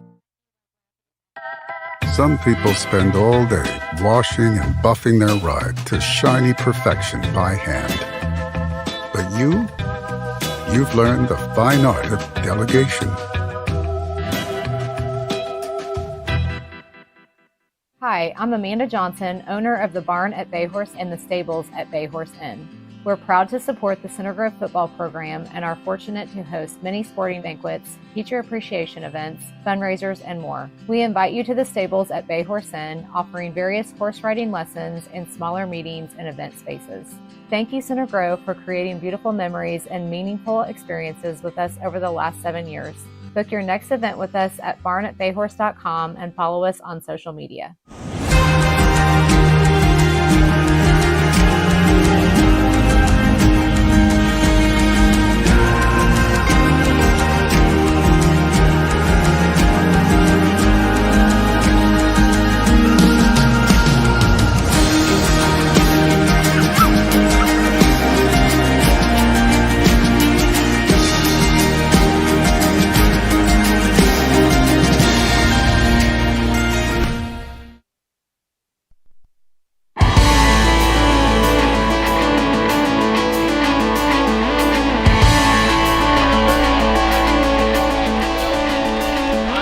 Back here at Carroll Charger Stadium. Final time tonight. Center Grove gets it done, 35-24 with the victory, improving to 2-0 on the season. Carroll falling to 0-2. Rick, first half offense, both teams played pretty well, but second half defense has stepped up, but the Center Grove offense finally got clicking in the fourth quarter. Yeah, I thought so. The touchdown at the end of the third, and then very methodical drive there at the end of the game to punch in a touchdown, and you give up a meaningless touchdown at the end there, a long TD pass. So a great job, great adjustments by that Center Grove defense in the second half. Offense was very consistent. I mean, when we look at the stats after the game, Kevin, I bet that Center Grove offense probably had close to, I'd say probably 500, 550 yards. We'll get the stats later from Mr. Cherry, but man, they were dominant all game long. No turnovers from the offense again. And most importantly, you come away with a victory. Hopefully you stayed healthy and you can get on that bus and have a safe trip home. Center Grove will now turn their attention to next Friday's opponent, the Marion Giants.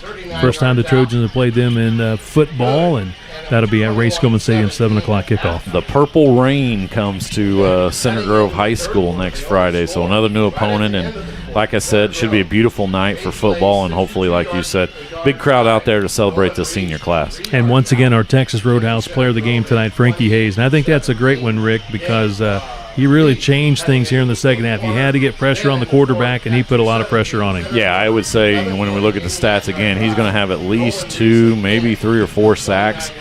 Most of those in the second half. He got that big holding penalty against him when he almost had another sack. So he was fantastic again, and yeah, he was a definite key part to that defensive effort in the second half. Rick, enjoy the Purdue-Ball State game tomorrow. Thank you very much, Kevin. Once again, your final score tonight, Center Grove over Fort Wayne Carroll, 35-24, improving to 2-0. Carroll falls to 0-2. Tonight's Center Grove football coverage was produced by CG Sports Network. Our presenting sponsor was IU Health. Special thanks to Center Grove Gridiron President Aaron Holt, Sponsorship Director Brent Lay, Treasurer Cindy Adams, and our Executive Producer Austin Tyke. Center Grove football again next Friday. The home opener, 7 o'clock against Marion. Also, it'll be senior night.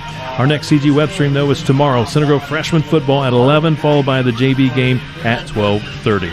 Until next time, this is Kevin Conrad for Rick Embry saying good night, everyone, from Carroll High School in Fort Wayne, Indiana.